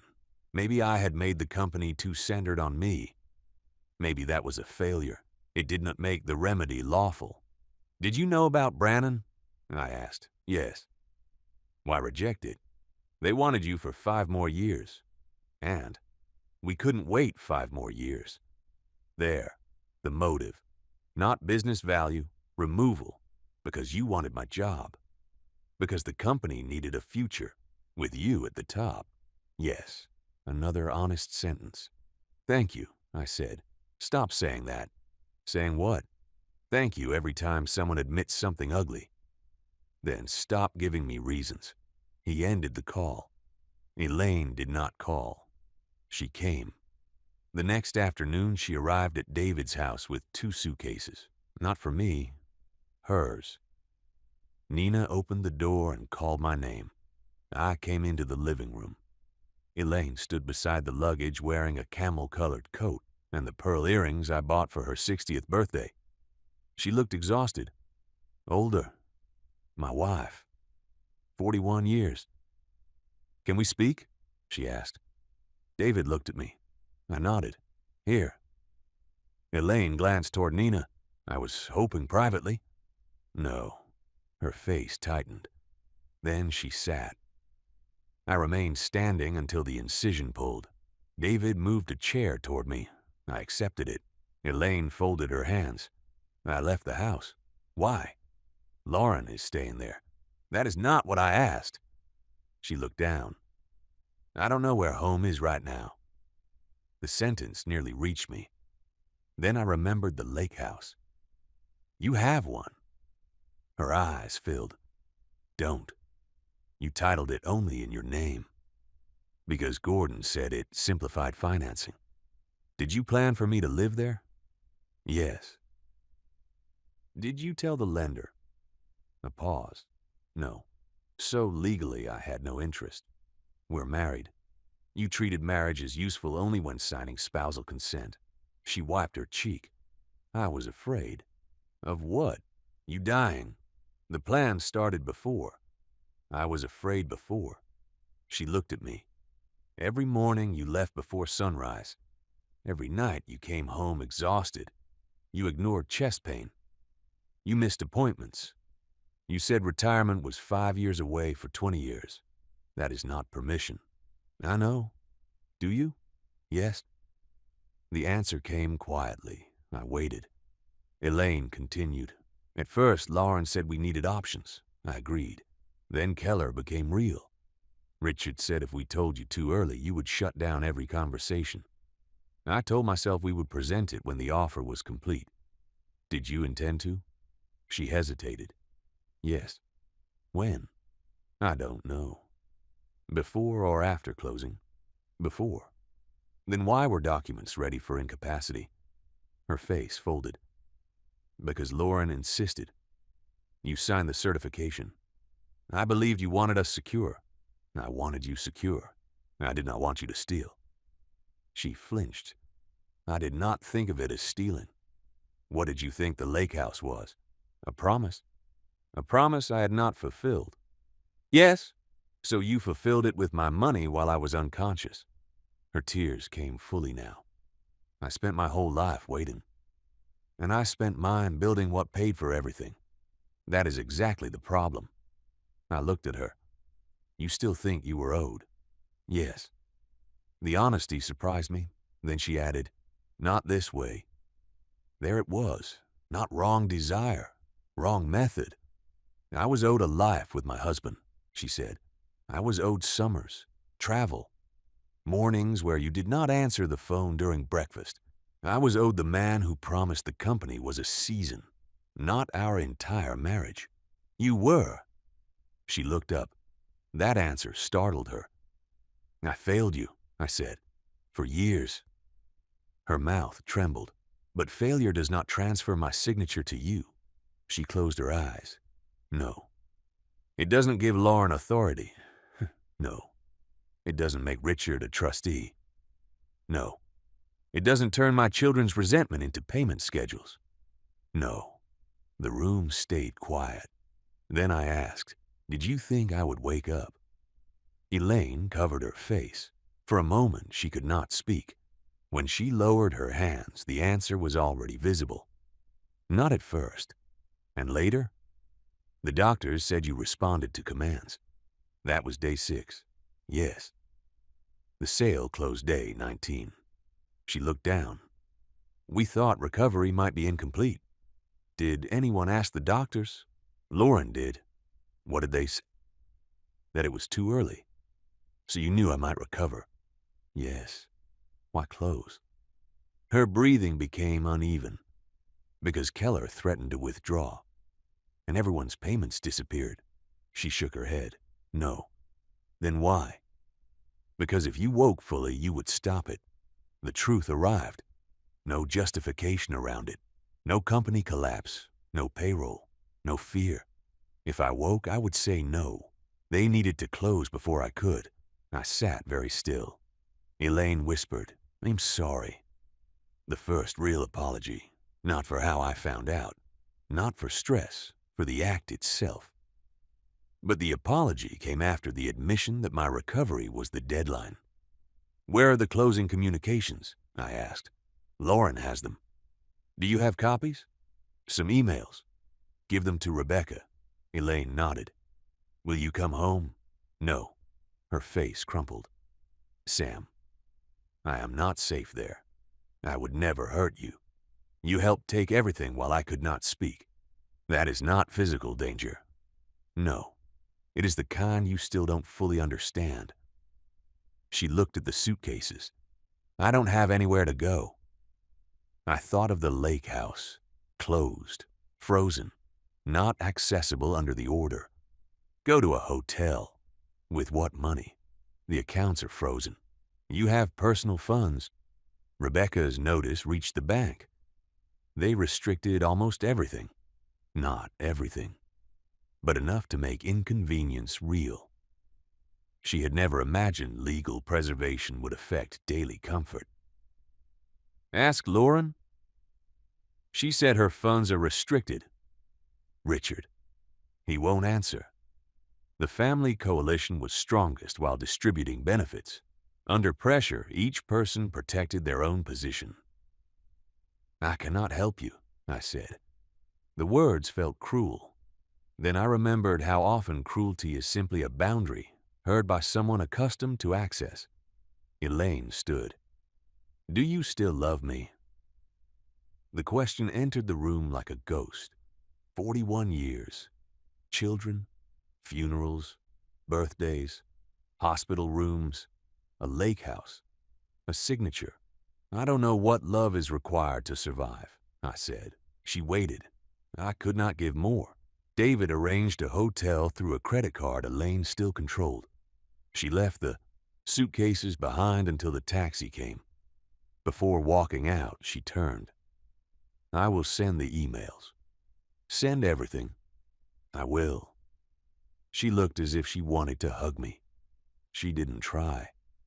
That restraint was the first respectful thing she had done since I woke. The emails arrived that evening. Hundreds. Elaine had not deleted them. Maybe because she believed they proved concern. Maybe because guilt wanted discovery. The most important thread began after the surgeon said I was showing neurological response. Lauren wrote, "We have a narrowing window. If Dad becomes communicative, we cannot represent emergency necessity." Richard replied, "Keller must close before reassessment." Gordon says authority is strongest while incapacity remains formally certified. Michael, do it. If he wakes and understands, he'll kill the deal and none of this happens again in our lifetime. Elaine, I feel sick reading this. Lauren, then remember what the doctor said.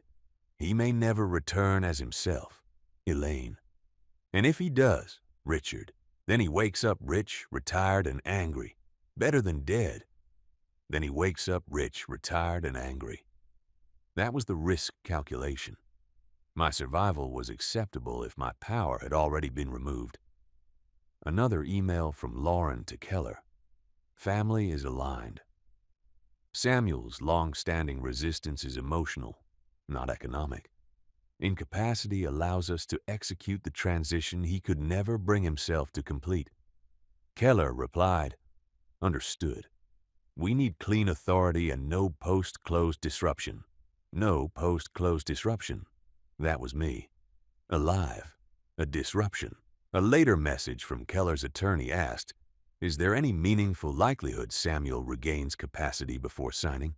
Gordon Pike responded, Medical reassessment is scheduled after anticipated closing. Current certification remains valid until then. They knew. The buyer's counsel knew timing was being used. Perhaps not full fraud, but enough. Another email. Please ensure signature presentation is commercially consistent with prior seller documents. Lender does not want obvious representative execution, raising questions with counterparties. Commercially consistent. Lender does not want questions. Lauren's imitation was not a private shortcut. It was requested to prevent others from noticing I had not personally signed. Rebecca filed an amended complaint the next morning. Fraud. Civil conspiracy. Breach of fiduciary duty. Forgery-related claims subject to investigation. Aiding and abetting. Constructive trust. Rescission. The buyer was no longer merely a potentially innocent party. The closing attorney, Gordon Pike, became a defendant. The lender received notice. The notary was subpoenaed. The case expanded beyond family. That frightened everyone. Keller called me personally for the first time. I answered with Rebecca listening on conference. Mr. Harrison, he began, I believe there has been a profound misunderstanding. No. He paused. We acted based on certified authority. You also requested a signature that looked like mine. I did not personally request that. Your counsel did. I was not aware of the exact language. Were you aware I opposed a sale? We were told your resistance was emotional and that your family held emergency authority. So, yes, he exhaled. I was aware you had historically resisted a transaction, and you rushed to close before I could speak. We were protecting operational certainty.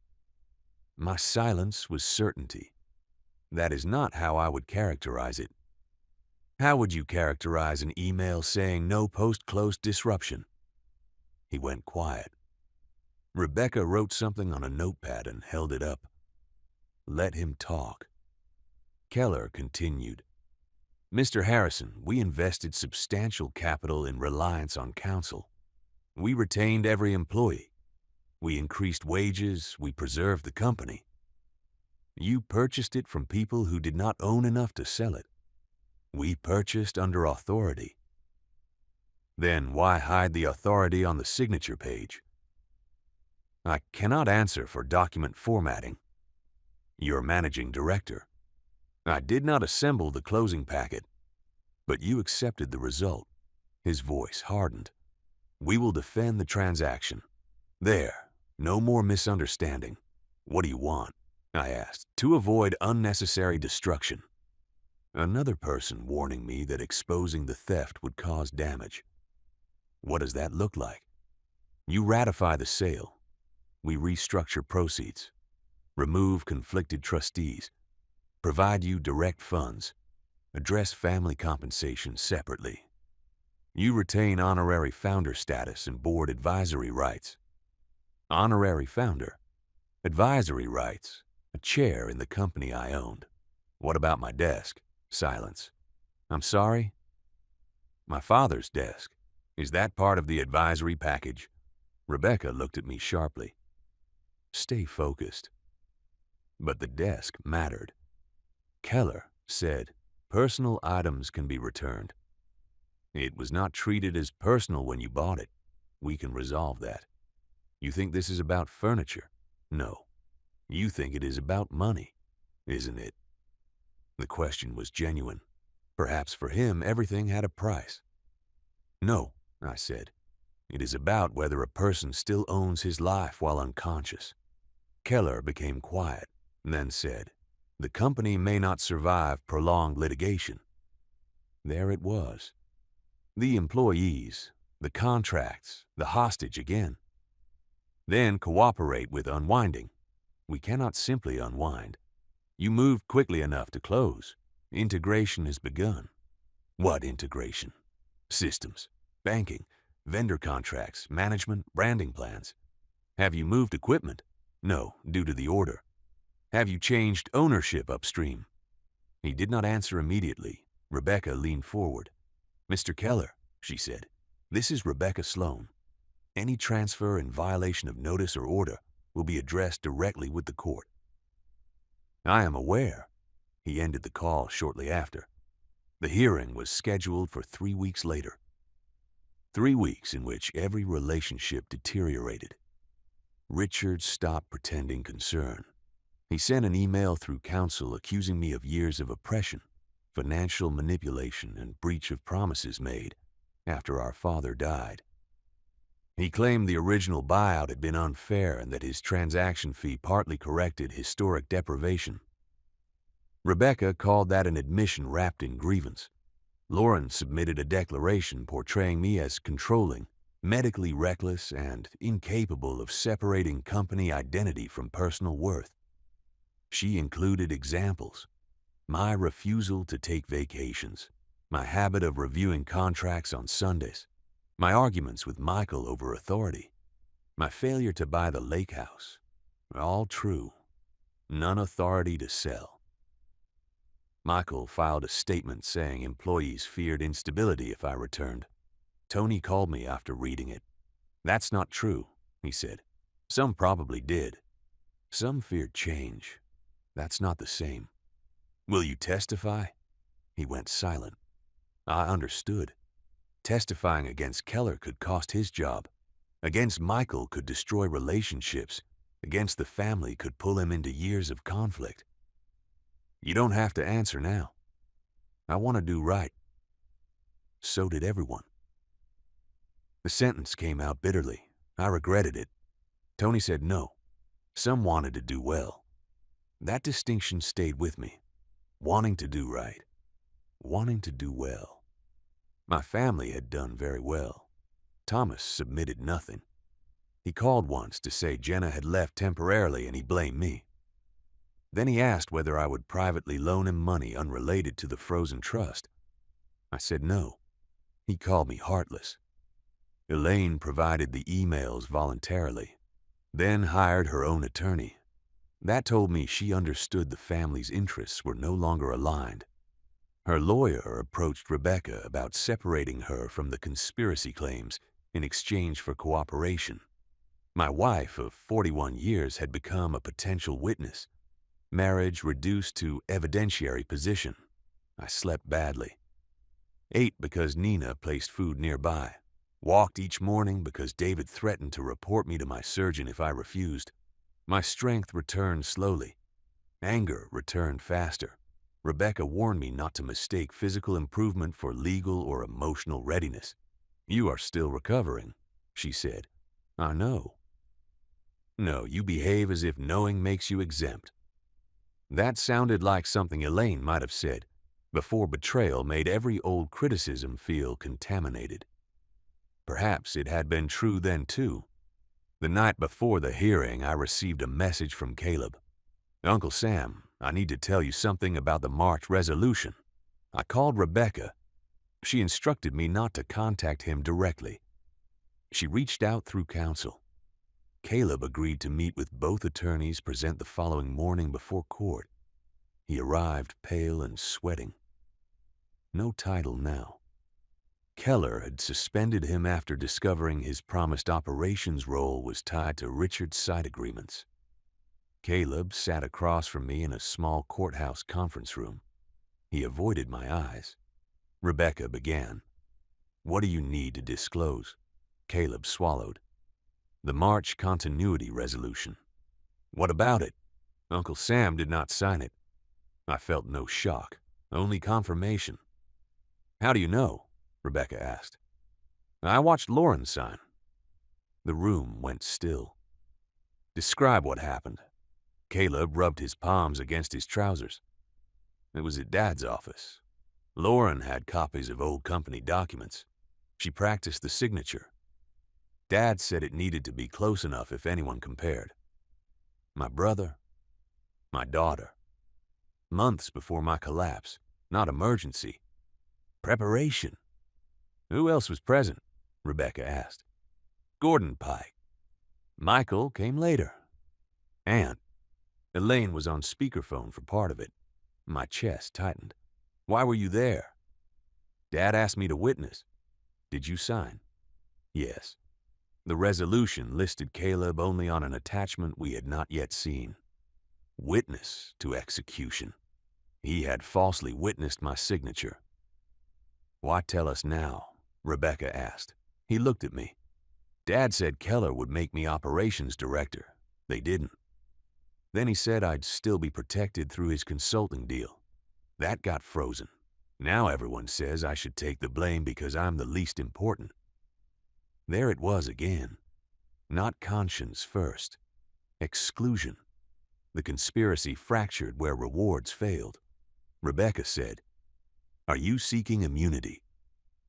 Caleb looked toward his attorney. His attorney answered, "He is seeking cooperation consideration." Of course. Still, truth often arrives through imperfect messengers. Was there discussion of Mr. Harrison's possible incapacity at the time? Rebecca asked. Caleb nodded. Dad said Uncle Sam's chest problems meant an event was likely. Lauren said they needed documents ready. My body went cold. They anticipated not merely retirement, a medical event. Perhaps not my collapse specifically, but they had watched my health and built authority for the moment I could not resist. Did anyone discuss telling Samuel? No. Why not? Caleb finally looked at me. Because they knew you'd fire everyone involved. He was right. I would have. Rebecca asked, did Gordon Pike know the signature was not Samuel's?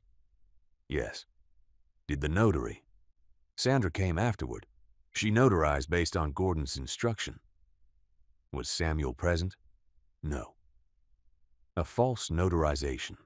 A forged continuity resolution. An invalid amendment built on it.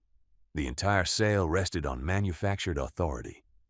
Caleb's testimony changed everything. At the hearing, the judge listened for 2 days. Documents, emails, medical timing, signature comparisons, Caleb's statement, David's testimony, Lauren's admission disputed but supported. The notary invoked her right not to answer certain questions pending criminal review.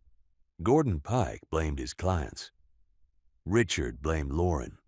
Lauren said she relied on Gordon. Michael said he knew only that authority existed. Elaine admitted signing the intent certification despite knowing I had never approved Keller.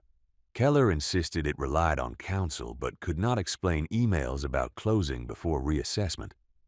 The judge did not decide final ownership that week, but he expanded the injunction. The sale was deemed subject to serious question of fraud. Keller could operate only under court supervision. No asset transfers, no distributions, no related party payments. A neutral receiver would review operations. The Harrison Family Stability Trust was suspended. Lauren and Richard were removed as trustees temporarily. All disputed family payments became subject to constructive trust and possible clawback. The lake property remained frozen. Lauren's fee, Michael's bonus, Richard's compensation, educational trusts, everything. Then the judge said something I will remember for the rest of my life. Family concern does not create authority where legal consent is absent. Incapacity is not an invitation to redistribute a person's life. The courtroom remained quiet. I looked at Elaine. She was crying. Lauren stared straight ahead. Richard whispered to his attorney. Michael looked angry. Thomas was not there. Keller's face revealed nothing. For the first time since walking into my office, I felt the world acknowledge that what happened was not merely a family disagreement. It was an act done to a man because he could not speak. Outside, reporters waited. Rebecca advised a short statement. I stood before the microphones with the cane in one hand. My family has said this case is about my inability to let go of a company, I said. It is not. It is about whether consent still matters when a person is sick, unconscious, inconvenient, or expected to die. Cameras clicked. I continued. I may eventually decide to sell Harrison & Sons. I may decide not to return to daily management. Those choices remain mine only if they are made freely. A reporter asked whether I wanted my children prosecuted. The question struck harder than expected. I want the truth followed wherever it leads. Not a father's answer. An owner's. A victim's. A man who no longer knew how to separate those roles. Another reporter asked if the family could reconcile. I looked toward the courthouse doors. My wife, my daughter, my sons, my brother, all inside. I do not know, I said. That was the only honest answer. The neutral receiver entered Harrison & Sons the following Monday. Keller remained involved but no longer controlled every decision. Michael's suspension continued. Caleb was terminated for falsifying a witness statement. Tony became interim operations lead because the receiver trusted him. He called me that evening. I never wanted your chair, he said. I know. They're asking whether you'll advise on the hotel contract. I closed my eyes. The hotel contract. A complex renovation I had negotiated before collapse. The company still needed me. That felt good. Dangerously good. I'll review from home. No office. Not yet. My father's desk was returned to storage pending ownership resolution. Tony arranged for it to be protected. The old red clock remained 4 minutes slow. Some things continued despite fraud. The criminal investigation began quietly. The forged resolution, false notarization, closing documents, money transfers. I did not control that process. That was difficult. I had spent my life controlling outcomes through effort. Now strangers would decide charges. Keller entered settlement negotiations before trial. The company's lenders were nervous. Clients threatened to leave. Employees feared closure. Rescission became possible, but dangerous. Returning the company entirely might require repayment of funds already scattered, unwinding contracts, and refinancing under stress. Rebecca laid out options. Fight for full rescission. Accept a revised transaction with direct payment and governance protections. Force Keller to sell the company back under court-supervised financing. Seek damages and walk away. What do you want? She asked. The question again. This time I had a different answer. I want the company to survive. Even if you do not own all of it. I looked at the operations reports, employees, orders, payroll. The company was more than my identity. That realization came late. Perhaps too late to save the family. Not too late to save the work. Yes. And what do you want personally? My name cleared. My proceeds returned. Every self-dealing payment reversed. My father's desk and the right to decide whether I remain. Rebecca nodded. That gives us room. Settlement talks began. The family opposed nearly every term at first. Lauren claimed repayment would bankrupt her. Michael said losing his signing bonus and position would ruin his career. Thomas said returning his allocation would leave him with debt. Elaine said selling the lake house would humiliate her publicly. Richard claimed his fee reflected legitimate value and threatened decades of litigation. Each person described repayment as harm. No one described taking as harm without prompting. Eventually, pressure altered positions. Keller agreed to void the original purchase agreement and replace it with a new court-supervised investment structure. It would acquire 49% of Harrison & Sons, not 100. The company would receive fresh capital. I would retain controlling ownership temporarily, then transfer voting shares into an independent succession trust under terms I approved. A professional board would govern. No family member would receive automatic leadership. Michael could reapply for a role after independent review, but would not be vice president. Keller would pay additional damages and legal costs for participating in the accelerated closing, despite notice of opposition. The lender contributed to settlement. Gordon Pike's insurer entered negotiations. The forged sale proceeds would be traced and returned.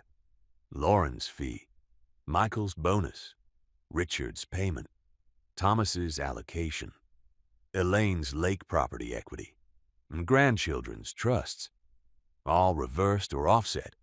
Taxes and legitimate transaction costs would be recalculated. Richard's consulting agreement was terminated. He would return most of the money already paid. Lauren resigned from every role connected to my finances. She surrendered her 3% company interest as partial settlement. Michael's 5% was placed into a non-voting trust pending separate resolution. Elaine agreed to sell the lake house. Thomas never purchased his. The grandchildren lost accounts they had not known existed. That became part of the family story. Grandpa took away your college money. Not. Your parents created it using a forged sale. Truth does not control family gossip. It only gives you somewhere solid to stand while it spreads. The settlement took 8 months. My body healed faster than the case. By spring, I could walk without the cane most days. I returned to the company for the first time under the new structure on a Monday morning. No announcement. No cameras. Tony met me at the entrance. The sign still read, Harrison & Sons. Keller had planned a rebrand but never completed it. Ready? Tony asked. Oh, no. Good enough. The workshop smelled like walnut, dust, finish, and machine oil. Home. Not safe. Not innocent. Still home. Employees stopped when they saw me. Some applauded. I hated that, then appreciated it, then hated that I appreciated it.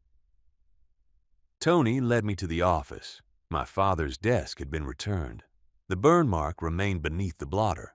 I sat in the chair, not because I was reclaiming a throne, because my legs were tired. On the desk was a folder containing the hotel contract. Work. Ordinary work. For 2 hours, Tony and I reviewed schedules. No family, no lawyers, no betrayal, just mill work. At noon, I walked through the shop. Caleb's station was empty. Michael's office, too. Their absence hurt. I had wanted accountability. I had not anticipated how physical absence would feel. A father can know his son participated in betrayal and still notice the empty chair. Both truths survive. The criminal charges came later. Lauren, Richard, Gordon Pike, and the notary faced different levels of exposure. Michael cooperated early and avoided the most serious charges, though his career suffered. Elaine was not charged after providing records and testimony, but civil claims remained part of settlement. Caleb received probation for false witnessing in exchange for cooperation. Richard fought longest. He eventually pleaded guilty to conspiracy and fraud-related charges. No prison, despite public anger. Home confinement, restitution, professional restrictions. Gordon Pike lost his license. The notary's commission was revoked, and she pleaded to a lesser offense. Lauren entered a plea involving forged business records and breach of fiduciary duty. She received probation, community service, and financial penalties. My daughter became a convicted felon because she believed copying her father's name was administrative necessity. There was no victory in that sentence. Michael moved out of state. Thomas stopped speaking to me entirely. Lauren sent birthday cards for 2 years without messages inside. Elaine and I separated, not dramatically. No final screaming match. She rented a small condo. I remained in the house at first. We attended counseling twice.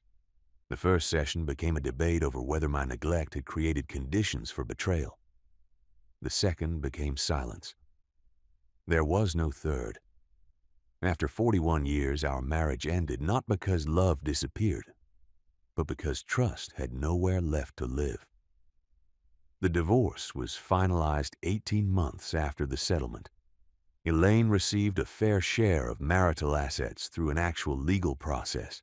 I did not contest what she was entitled to. That mattered to me. I wanted the difference documented, if only inside myself. Entitlement decided by law and agreement, not secret allocation. She kept the pearl earrings. I kept the dining table. Neither felt important by then. Richard wrote me once from home confinement. 4 pages. He described our childhood, Dad's favoritism, the buyout, his failures, my success. He admitted envy, then called the sale a correction executed badly. I did not respond. A correction. Even after conviction, he still believed part of the company was morally his. Perhaps he always would. Lauren asked to meet 3 years later. By then, I had stepped away from daily management. Not because my family forced me, because I chose. Tony became chief operating officer. An outside executive became president. Keller retained minority ownership under strict governance. Employees received an expanded ownership plan. Michael did not return. Harrison and Sons became less dependent on Harrison Sons. That was probably healthy. Lauren and I met in a park. Public. Neutral. She looked older. So did I. For a long time, we sat without speaking. Then she said, "I'm sorry." I waited. "I'm sorry I forged your signature. Clear. Specific. I'm sorry I used your illness. I'm sorry I convinced myself your refusal was incapacity before you were ever incapacitated. I'm sorry I took a fee." I looked at her. "Why now?" "Because for years I apologized for the outcome, not the choice." "That sounded true," she continued. "I thought I was saving everyone from you." "Do you still believe they needed saving?" She looked toward the pond. "Some parts of us did." The answer hurt. It also carried honesty. "You were impossible," she said. "Controlling, absent even when you were in the room. You made love feel like employment review." I accepted the sentence, not because it justified anything, because refusing criticism had helped create the distance they later used as moral permission. "I believe you," I said. She began crying. Then I added, "And you still had no right." "I know." For the first time, she said it without but. No family, no health, no company, no future. "I know." We did not reconcile that day. Reconciliation is not an apology followed by lunch. We met again months later, then occasionally, carefully. She never regained access to my finances, never returned to the company, never asked.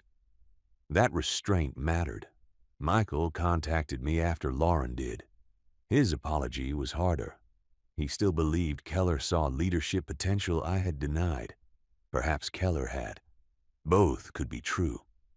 He admitted the bonus influenced him. Admitted he knew the signature was designed to look personal. Admitted he wanted the sale completed before I woke. "I was afraid you'd take the future back," he said. "It was mine to take back. I know that now." We spoke twice a year. Polite, not close. Thomas remained estranged longest. He believed his ignorance made him innocent.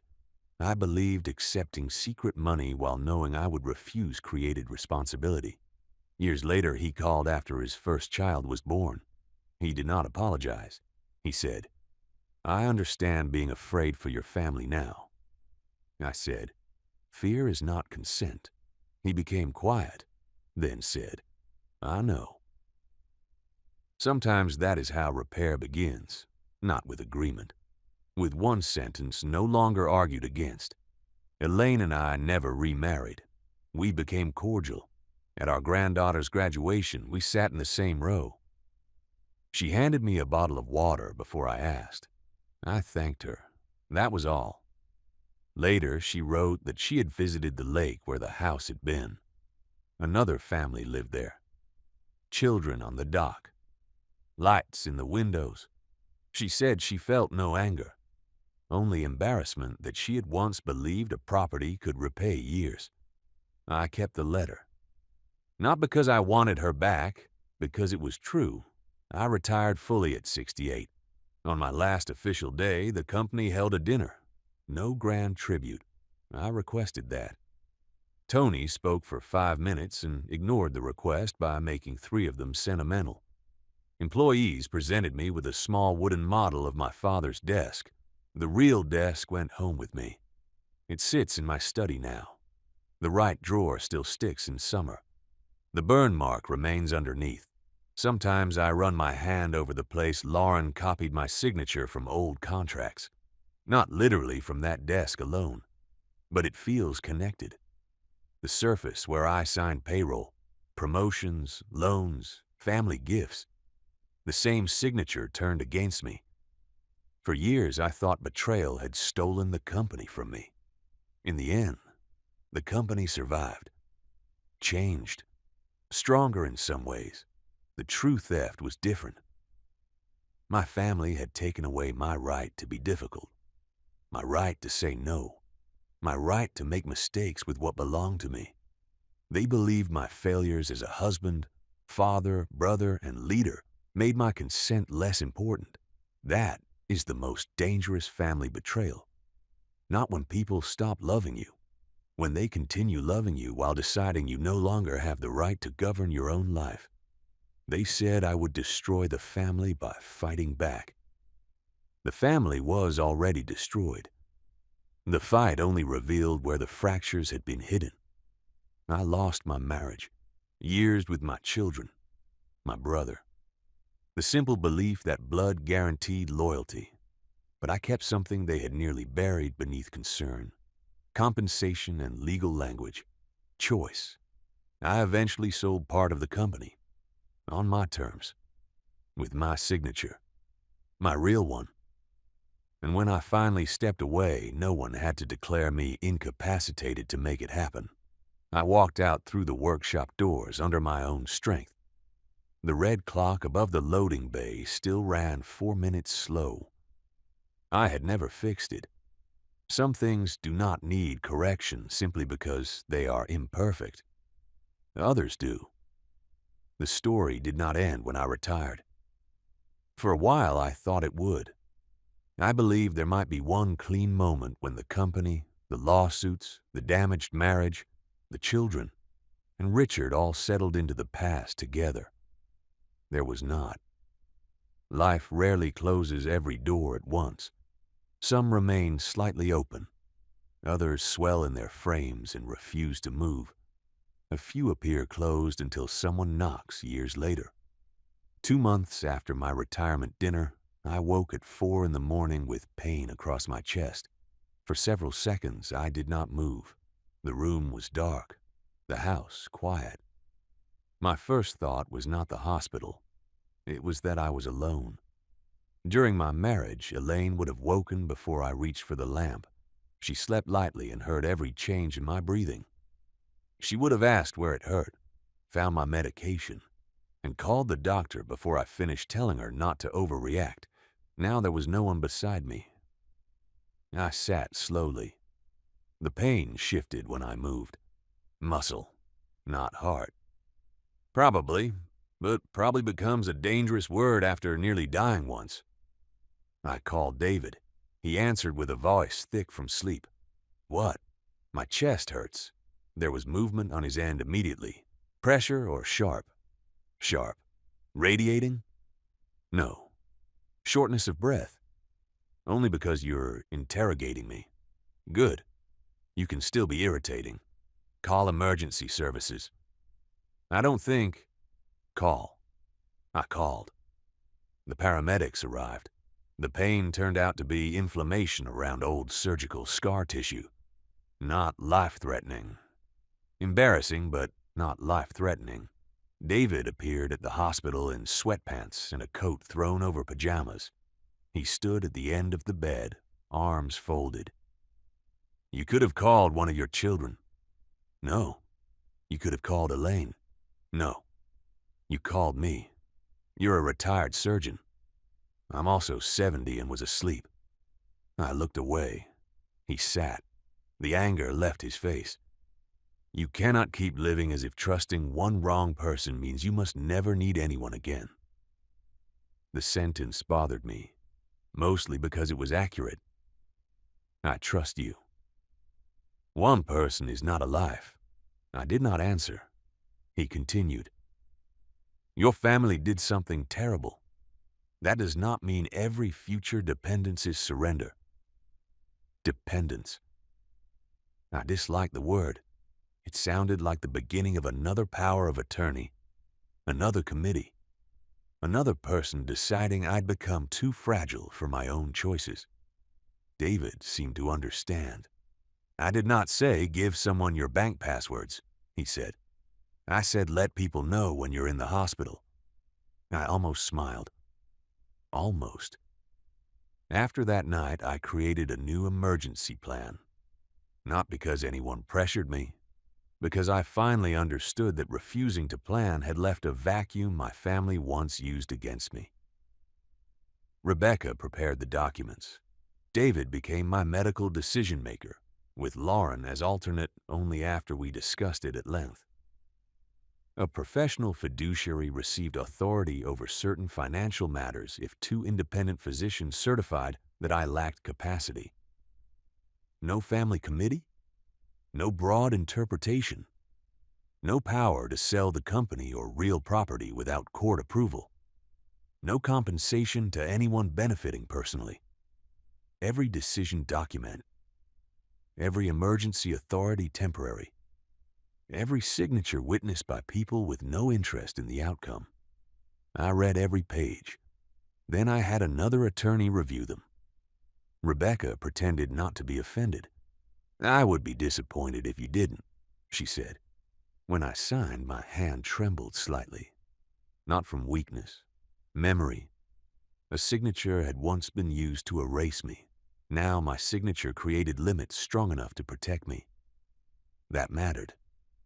A year after retirement, Harrison and Sons removed Sons from its name. The board proposed Harrison Millworks. At first, I resisted.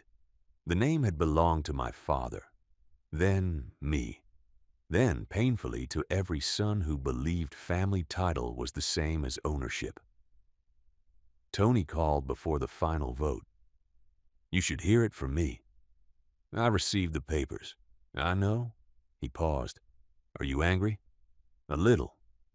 Do you object? I looked at the wooden model of my father's desk on the shelf. No. The answer surprised me. Tony was silent, then said, You sure? The company has outgrown the family. That sounds healthy. It sounds lonely.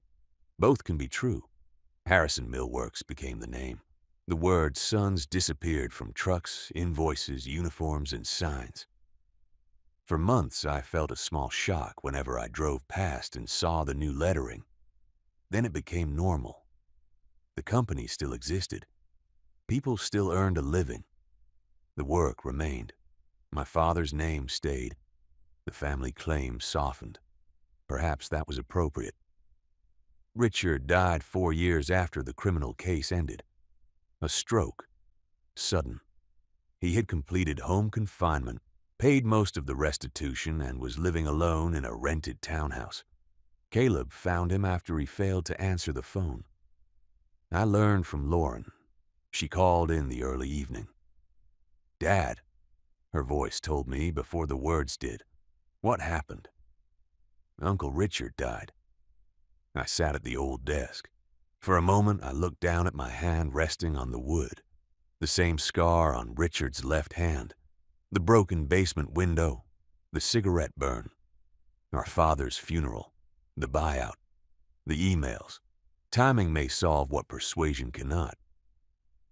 My brother had once been a boy beside me in a shared bedroom, then a business rival, then a traitor, then a defendant, then a man whose phone stopped being answered. When? I asked. Probably yesterday. Was he alone? Yes. I closed my eyes. That detail hurt more than I wanted it to. Lauren said, "Caleb wants to know if you'll come to the funeral." I did not answer immediately. "What do you want?" she asked. The question had changed over the years. Once, family asked it as preparation to override me. Now, Lauren sometimes asked and waited. I don't know. That's okay. It was not. Funerals create deadlines for emotions that do not work by deadline. I attended, not because Richard had earned forgiveness, because grief belongs partly to the person. Feeling it, not only the person who died. I needed to stand beside his coffin and see that the conflict was over in the most permanent way possible. The funeral was small. Caleb, a few old friends, business associates, Lauren. Michael flew in. Thomas did not. Elaine attended and sat across the aisle from me. For the first time in years, all three of us, Elaine, Lauren, Michael, were in the same room without lawyers, settlement documents, or grandchildren between us. Caleb delivered the eulogy. He spoke about Richard teaching him to fish, coaching baseball, helping with his first apartment, and believing in him when no one else did. That sentence cut. No one else. I had given Caleb a job, promoted him despite mistakes, covered for him. But in his story, his father had been the believer and I the obstacle. Perhaps both were true. After the service, Caleb approached me. He looked older than 38. Grief did that. You came. He was my brother.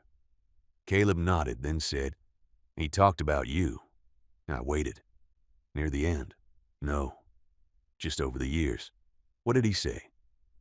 Caleb looked toward the cemetery. That you took everything. The old anger moved immediately. Then something in me refused it. Richard was dead. His version would no longer negotiate, accuse, or adapt.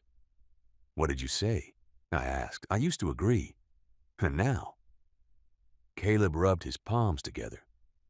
I think he spent so long believing he was cheated that he couldn't see what he did. To fix it was worse. That was more insight than I expected. Did he ever regret it? Caleb shrugged. He regretted losing. Not doing. Losing. That sounded like Richard. Then Caleb added, "But sometimes he said he wished you had visited." I looked at him. He never invited me. He thought you should come without being asked.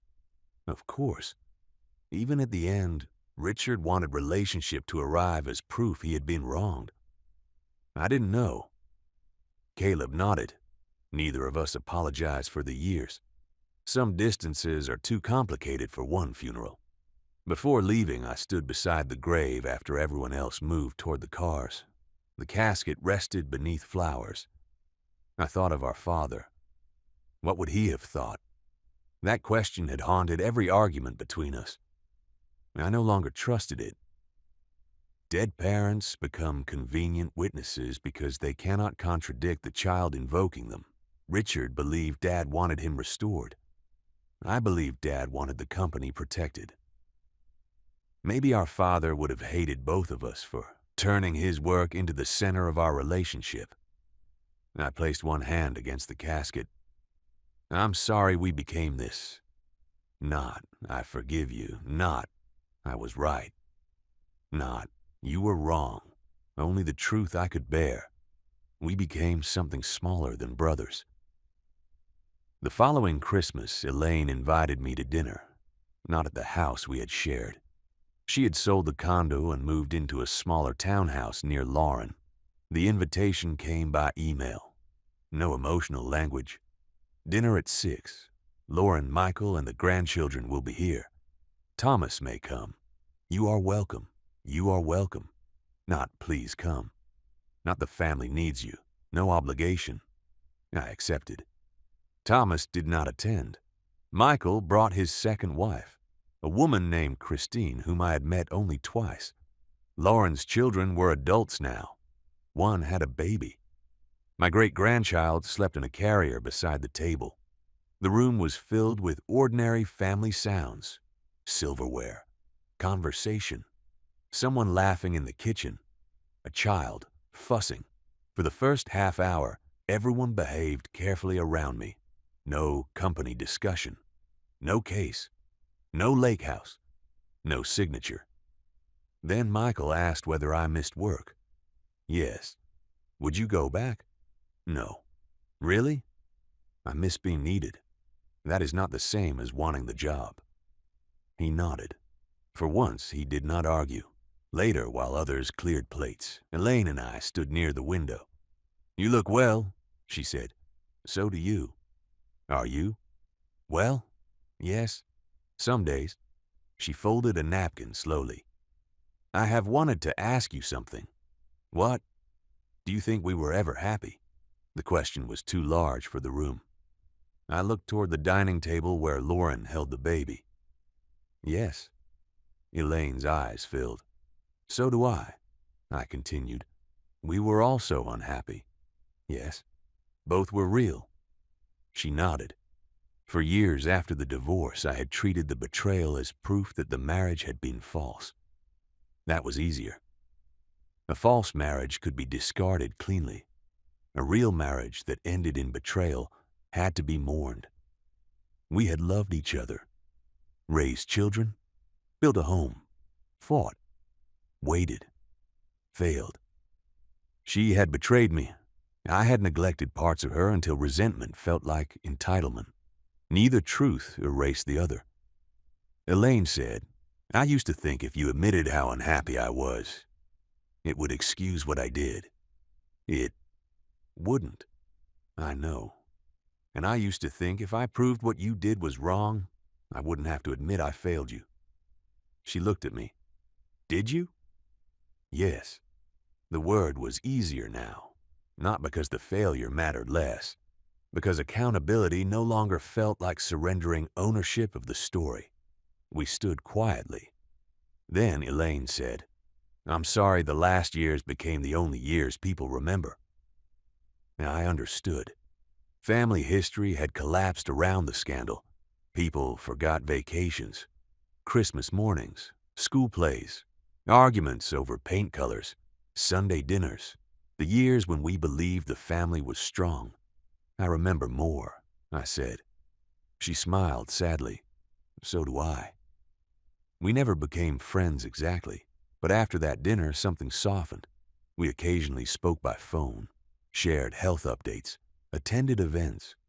When she had knee surgery, Lauren told me, I sent flowers without a note beyond my name. When I had another minor procedure, Elaine mailed a card. No return to marriage, no attempt to rewrite the ending, only respect where intimacy had once been. Lauren's repair was more complicated. Her conviction followed her. She lost clients. Her professional license was suspended, then reinstated under restrictions after years of compliance. She built a smaller financial practice focused on budgeting rather than investment management. For a long time, I thought it was appropriate that people no longer trusted her with money. Then I watched her work to become trustworthy, not demanded. Work. She disclosed her history when required, accepted oversight, refused access to my accounts even after I offered limited emergency involvement. I should not be the one, she said. That sentence mattered more than many apologies. Once, during lunch, she told me a client's elderly father was being pressured by siblings to sign over a vacation property. What did you advise? To get independent counsel. No family attorney, no beneficiary present. Capacity review if needed. I studied her. She noticed. I know. What? That I became the example. I nodded. Does that bother you? Yes. Good. She almost smiled. You're still difficult. I worked hard at it. Over time, our relationship became possible again. Not restored. Possible. There is a difference. Restoration suggests returning to an earlier condition. We could not. The earlier condition contained the weaknesses that allowed betrayal. What we built afterward had more distance, more documentation, fewer assumptions, and less access. It was not as warm. It was more honest. Michael's relationship with me remained more formal.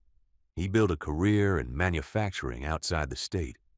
Never became president of Harrison Millworks. Never again worked for a family-owned company. He once told me that was intentional. I don't want anyone wondering whether I earned it. That is probably wise. He looked at me. You still think I didn't earn the Keller position? You earned some opportunities. You did not earn the right to create them through fraud. He nodded. Years earlier, that would have become an argument. This time, he said, fair. Then corrected himself. Accurate. He had learned I disliked fair. We were never close in the way I wanted. But we became adults who could sit across from each other without defending the old crime in every conversation. Thomas was different. He stayed away for nearly 7 years. No calls, no birthday cards, no holidays. I saw photographs through Lauren, his daughter, his new job, a smaller house he eventually bought without family money. He blamed me for Jenna leaving, though they later reconciled. He told relatives I had chosen property over children. Perhaps from his position, that was the simplest version. Then he called one Sunday afternoon. Dad. I recognized his voice immediately. Thomas. Silence. Then, I need advice. The old father in me answered before the betrayed man. What happened? His business partner had taken money. Not millions. $60,000. The partner argued the withdrawals were repayment for years of unpaid labor and unequal ownership. Thomas had discovered secret transfers and an altered authorization form. The irony was almost cruel enough to feel designed. What should I do? He asked. Get a lawyer. I was hoping you could help me understand whether I'm overreacting. Did you authorize the withdrawals? No. Did the partner know you would refuse? Yes. Then you are not overreacting. He became quiet. I heard him breathing.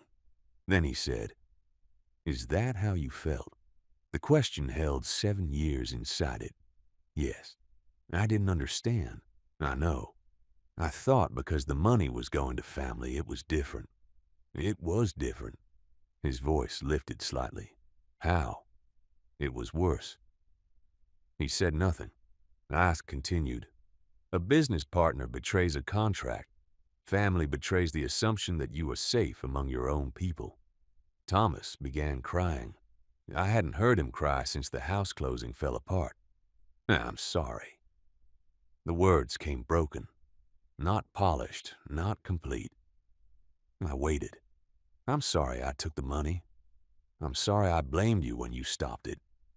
I'm sorry I acted like not knowing about the signature meant I knew nothing. I closed my eyes.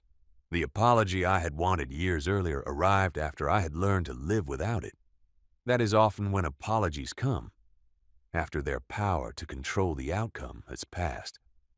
I hear you, I said. Can you forgive me? The question frightened me more than expected. Forgiveness sounds simple until spoken by the person who wants it. What do you mean by forgive? I don't know. Then figure that out. He laughed weakly through tears. Still difficult. Yes. We met 2 weeks later. Slowly, he returned to my life. Not as the youngest son who expected rescue, as a man who had finally experienced consent being taken. I did not enjoy the lesson costing him $60,000.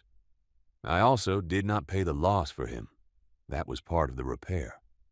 I gave advice, recommended counsel, reviewed documents only when asked. I didn't take over. He recovered part of the money through settlement, lost the business partnership, kept his own business alive. Years later, he thanked me for not writing a check. I would have taken the money and learned nothing. Yes, you knew that? I hoped. The family never became whole again. Not in the old sense. There were still separate holidays, people who did not speak, events where seating plans carried history, Richard's absence, Elaine's separate life, Michael living far away, Lauren careful around finances, Thomas testing every conversation for judgment.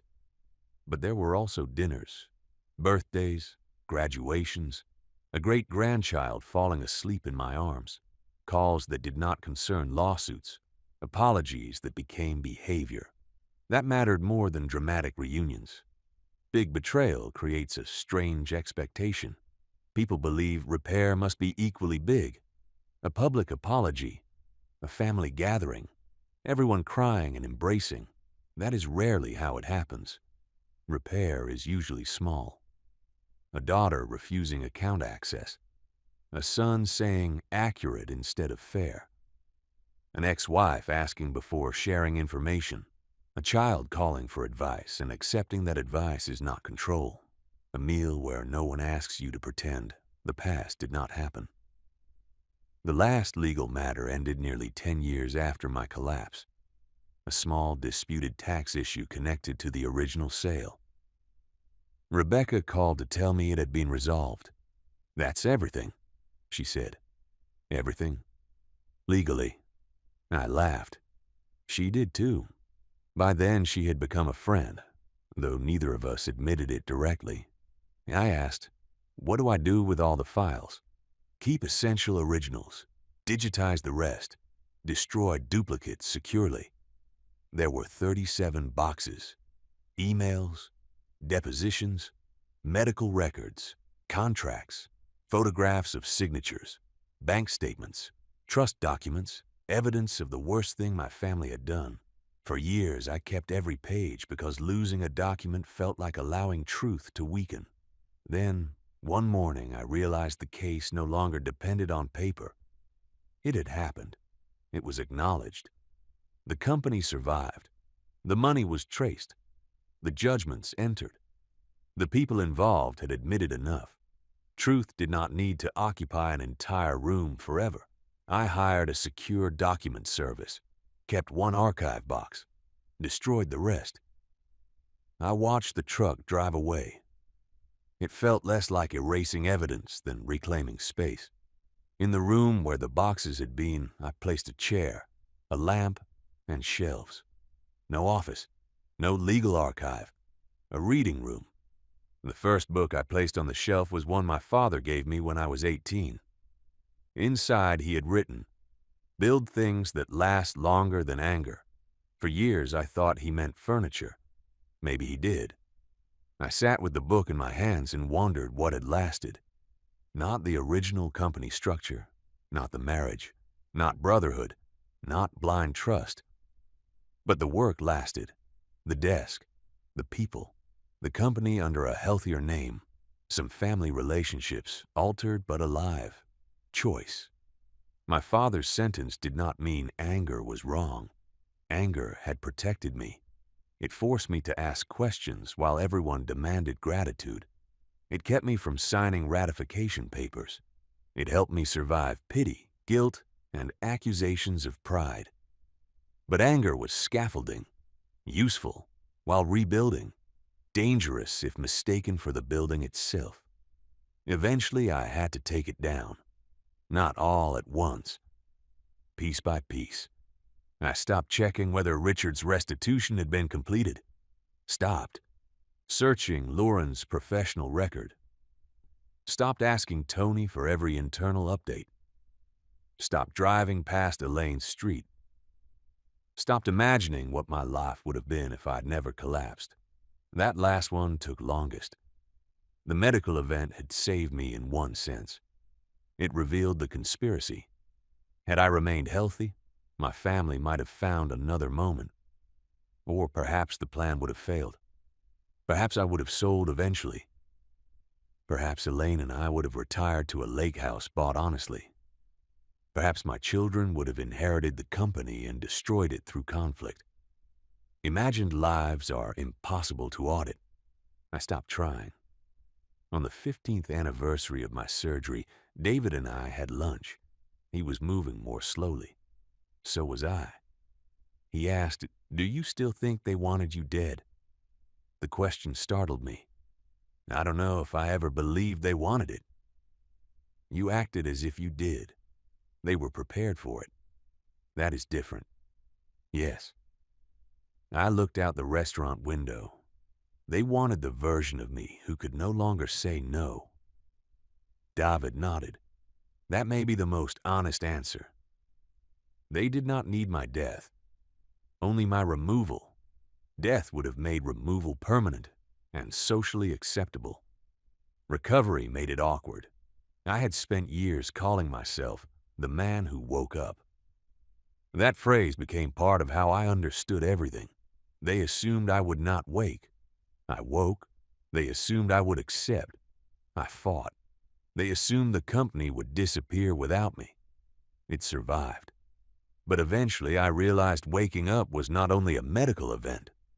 I had been asleep long before the hospital, asleep to Elaine's resentment, Michael's ambition, Thomas's dependency, Lauren's belief that expertise entitled her to decide, Richard's grievance, the company's over-reliance on me, my own pride in being indispensable.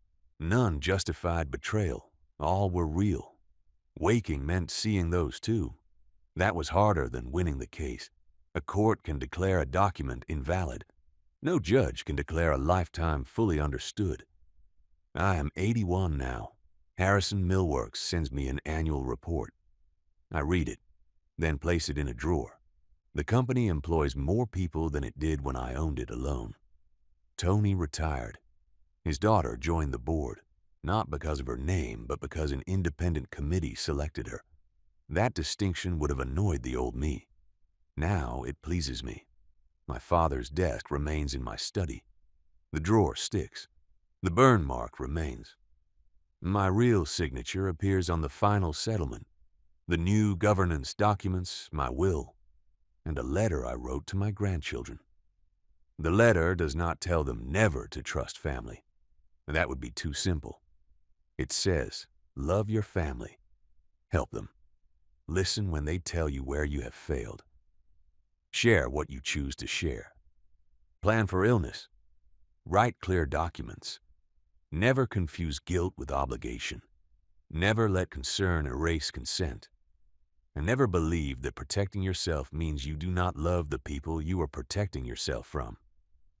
Family betrayal is powerful because it uses love as leverage. They say, do this if you love us. Stay quiet if you love us. Let the money go if you love us. Do not expose the truth if you love us. But love that requires your disappearance is not loyalty. It is control. I did not save my family by fighting. I did not destroy it either. I exposed what had already been done and gave each person the chance to decide what came next. Some chose distance. Some chose blame. Some chose accountability. Some took years to choose anything. I learned that family is not preserved by pretending betrayal did not happen. Family is preserved when it can be preserved at all, by making truth the price of return, not punishment. Truth. Lauren had to say she forged my signature. Michael had to admit he wanted my position. Thomas had to admit he accepted what he knew I would refuse. Elaine had to admit my recovery threatened the plan.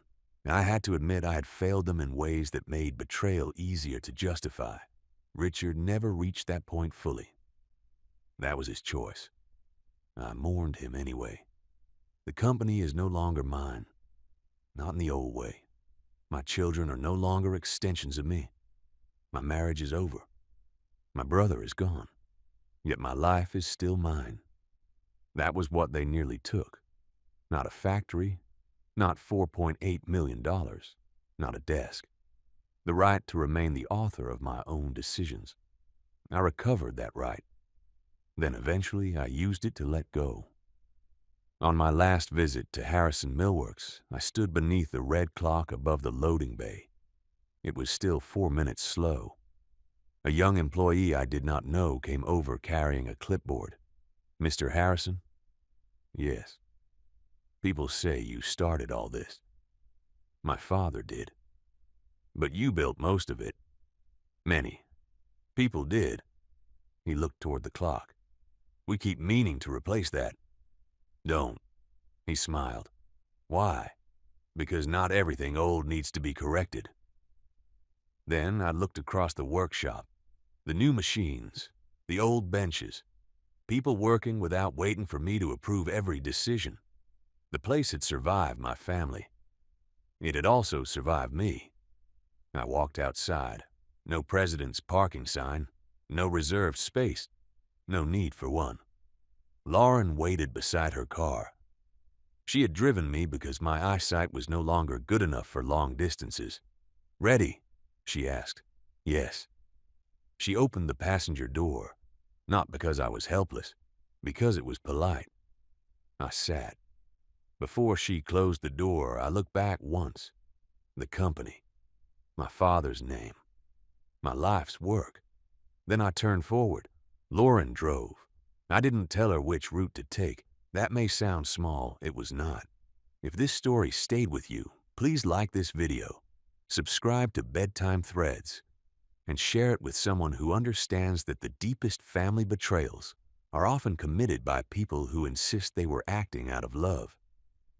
And tell me in the comments, could you ever rebuild a relationship with family members who forged your signature, sold your life's work, and divided the money among themselves? Or would taking back your life require walking away forever? Thank you for listening.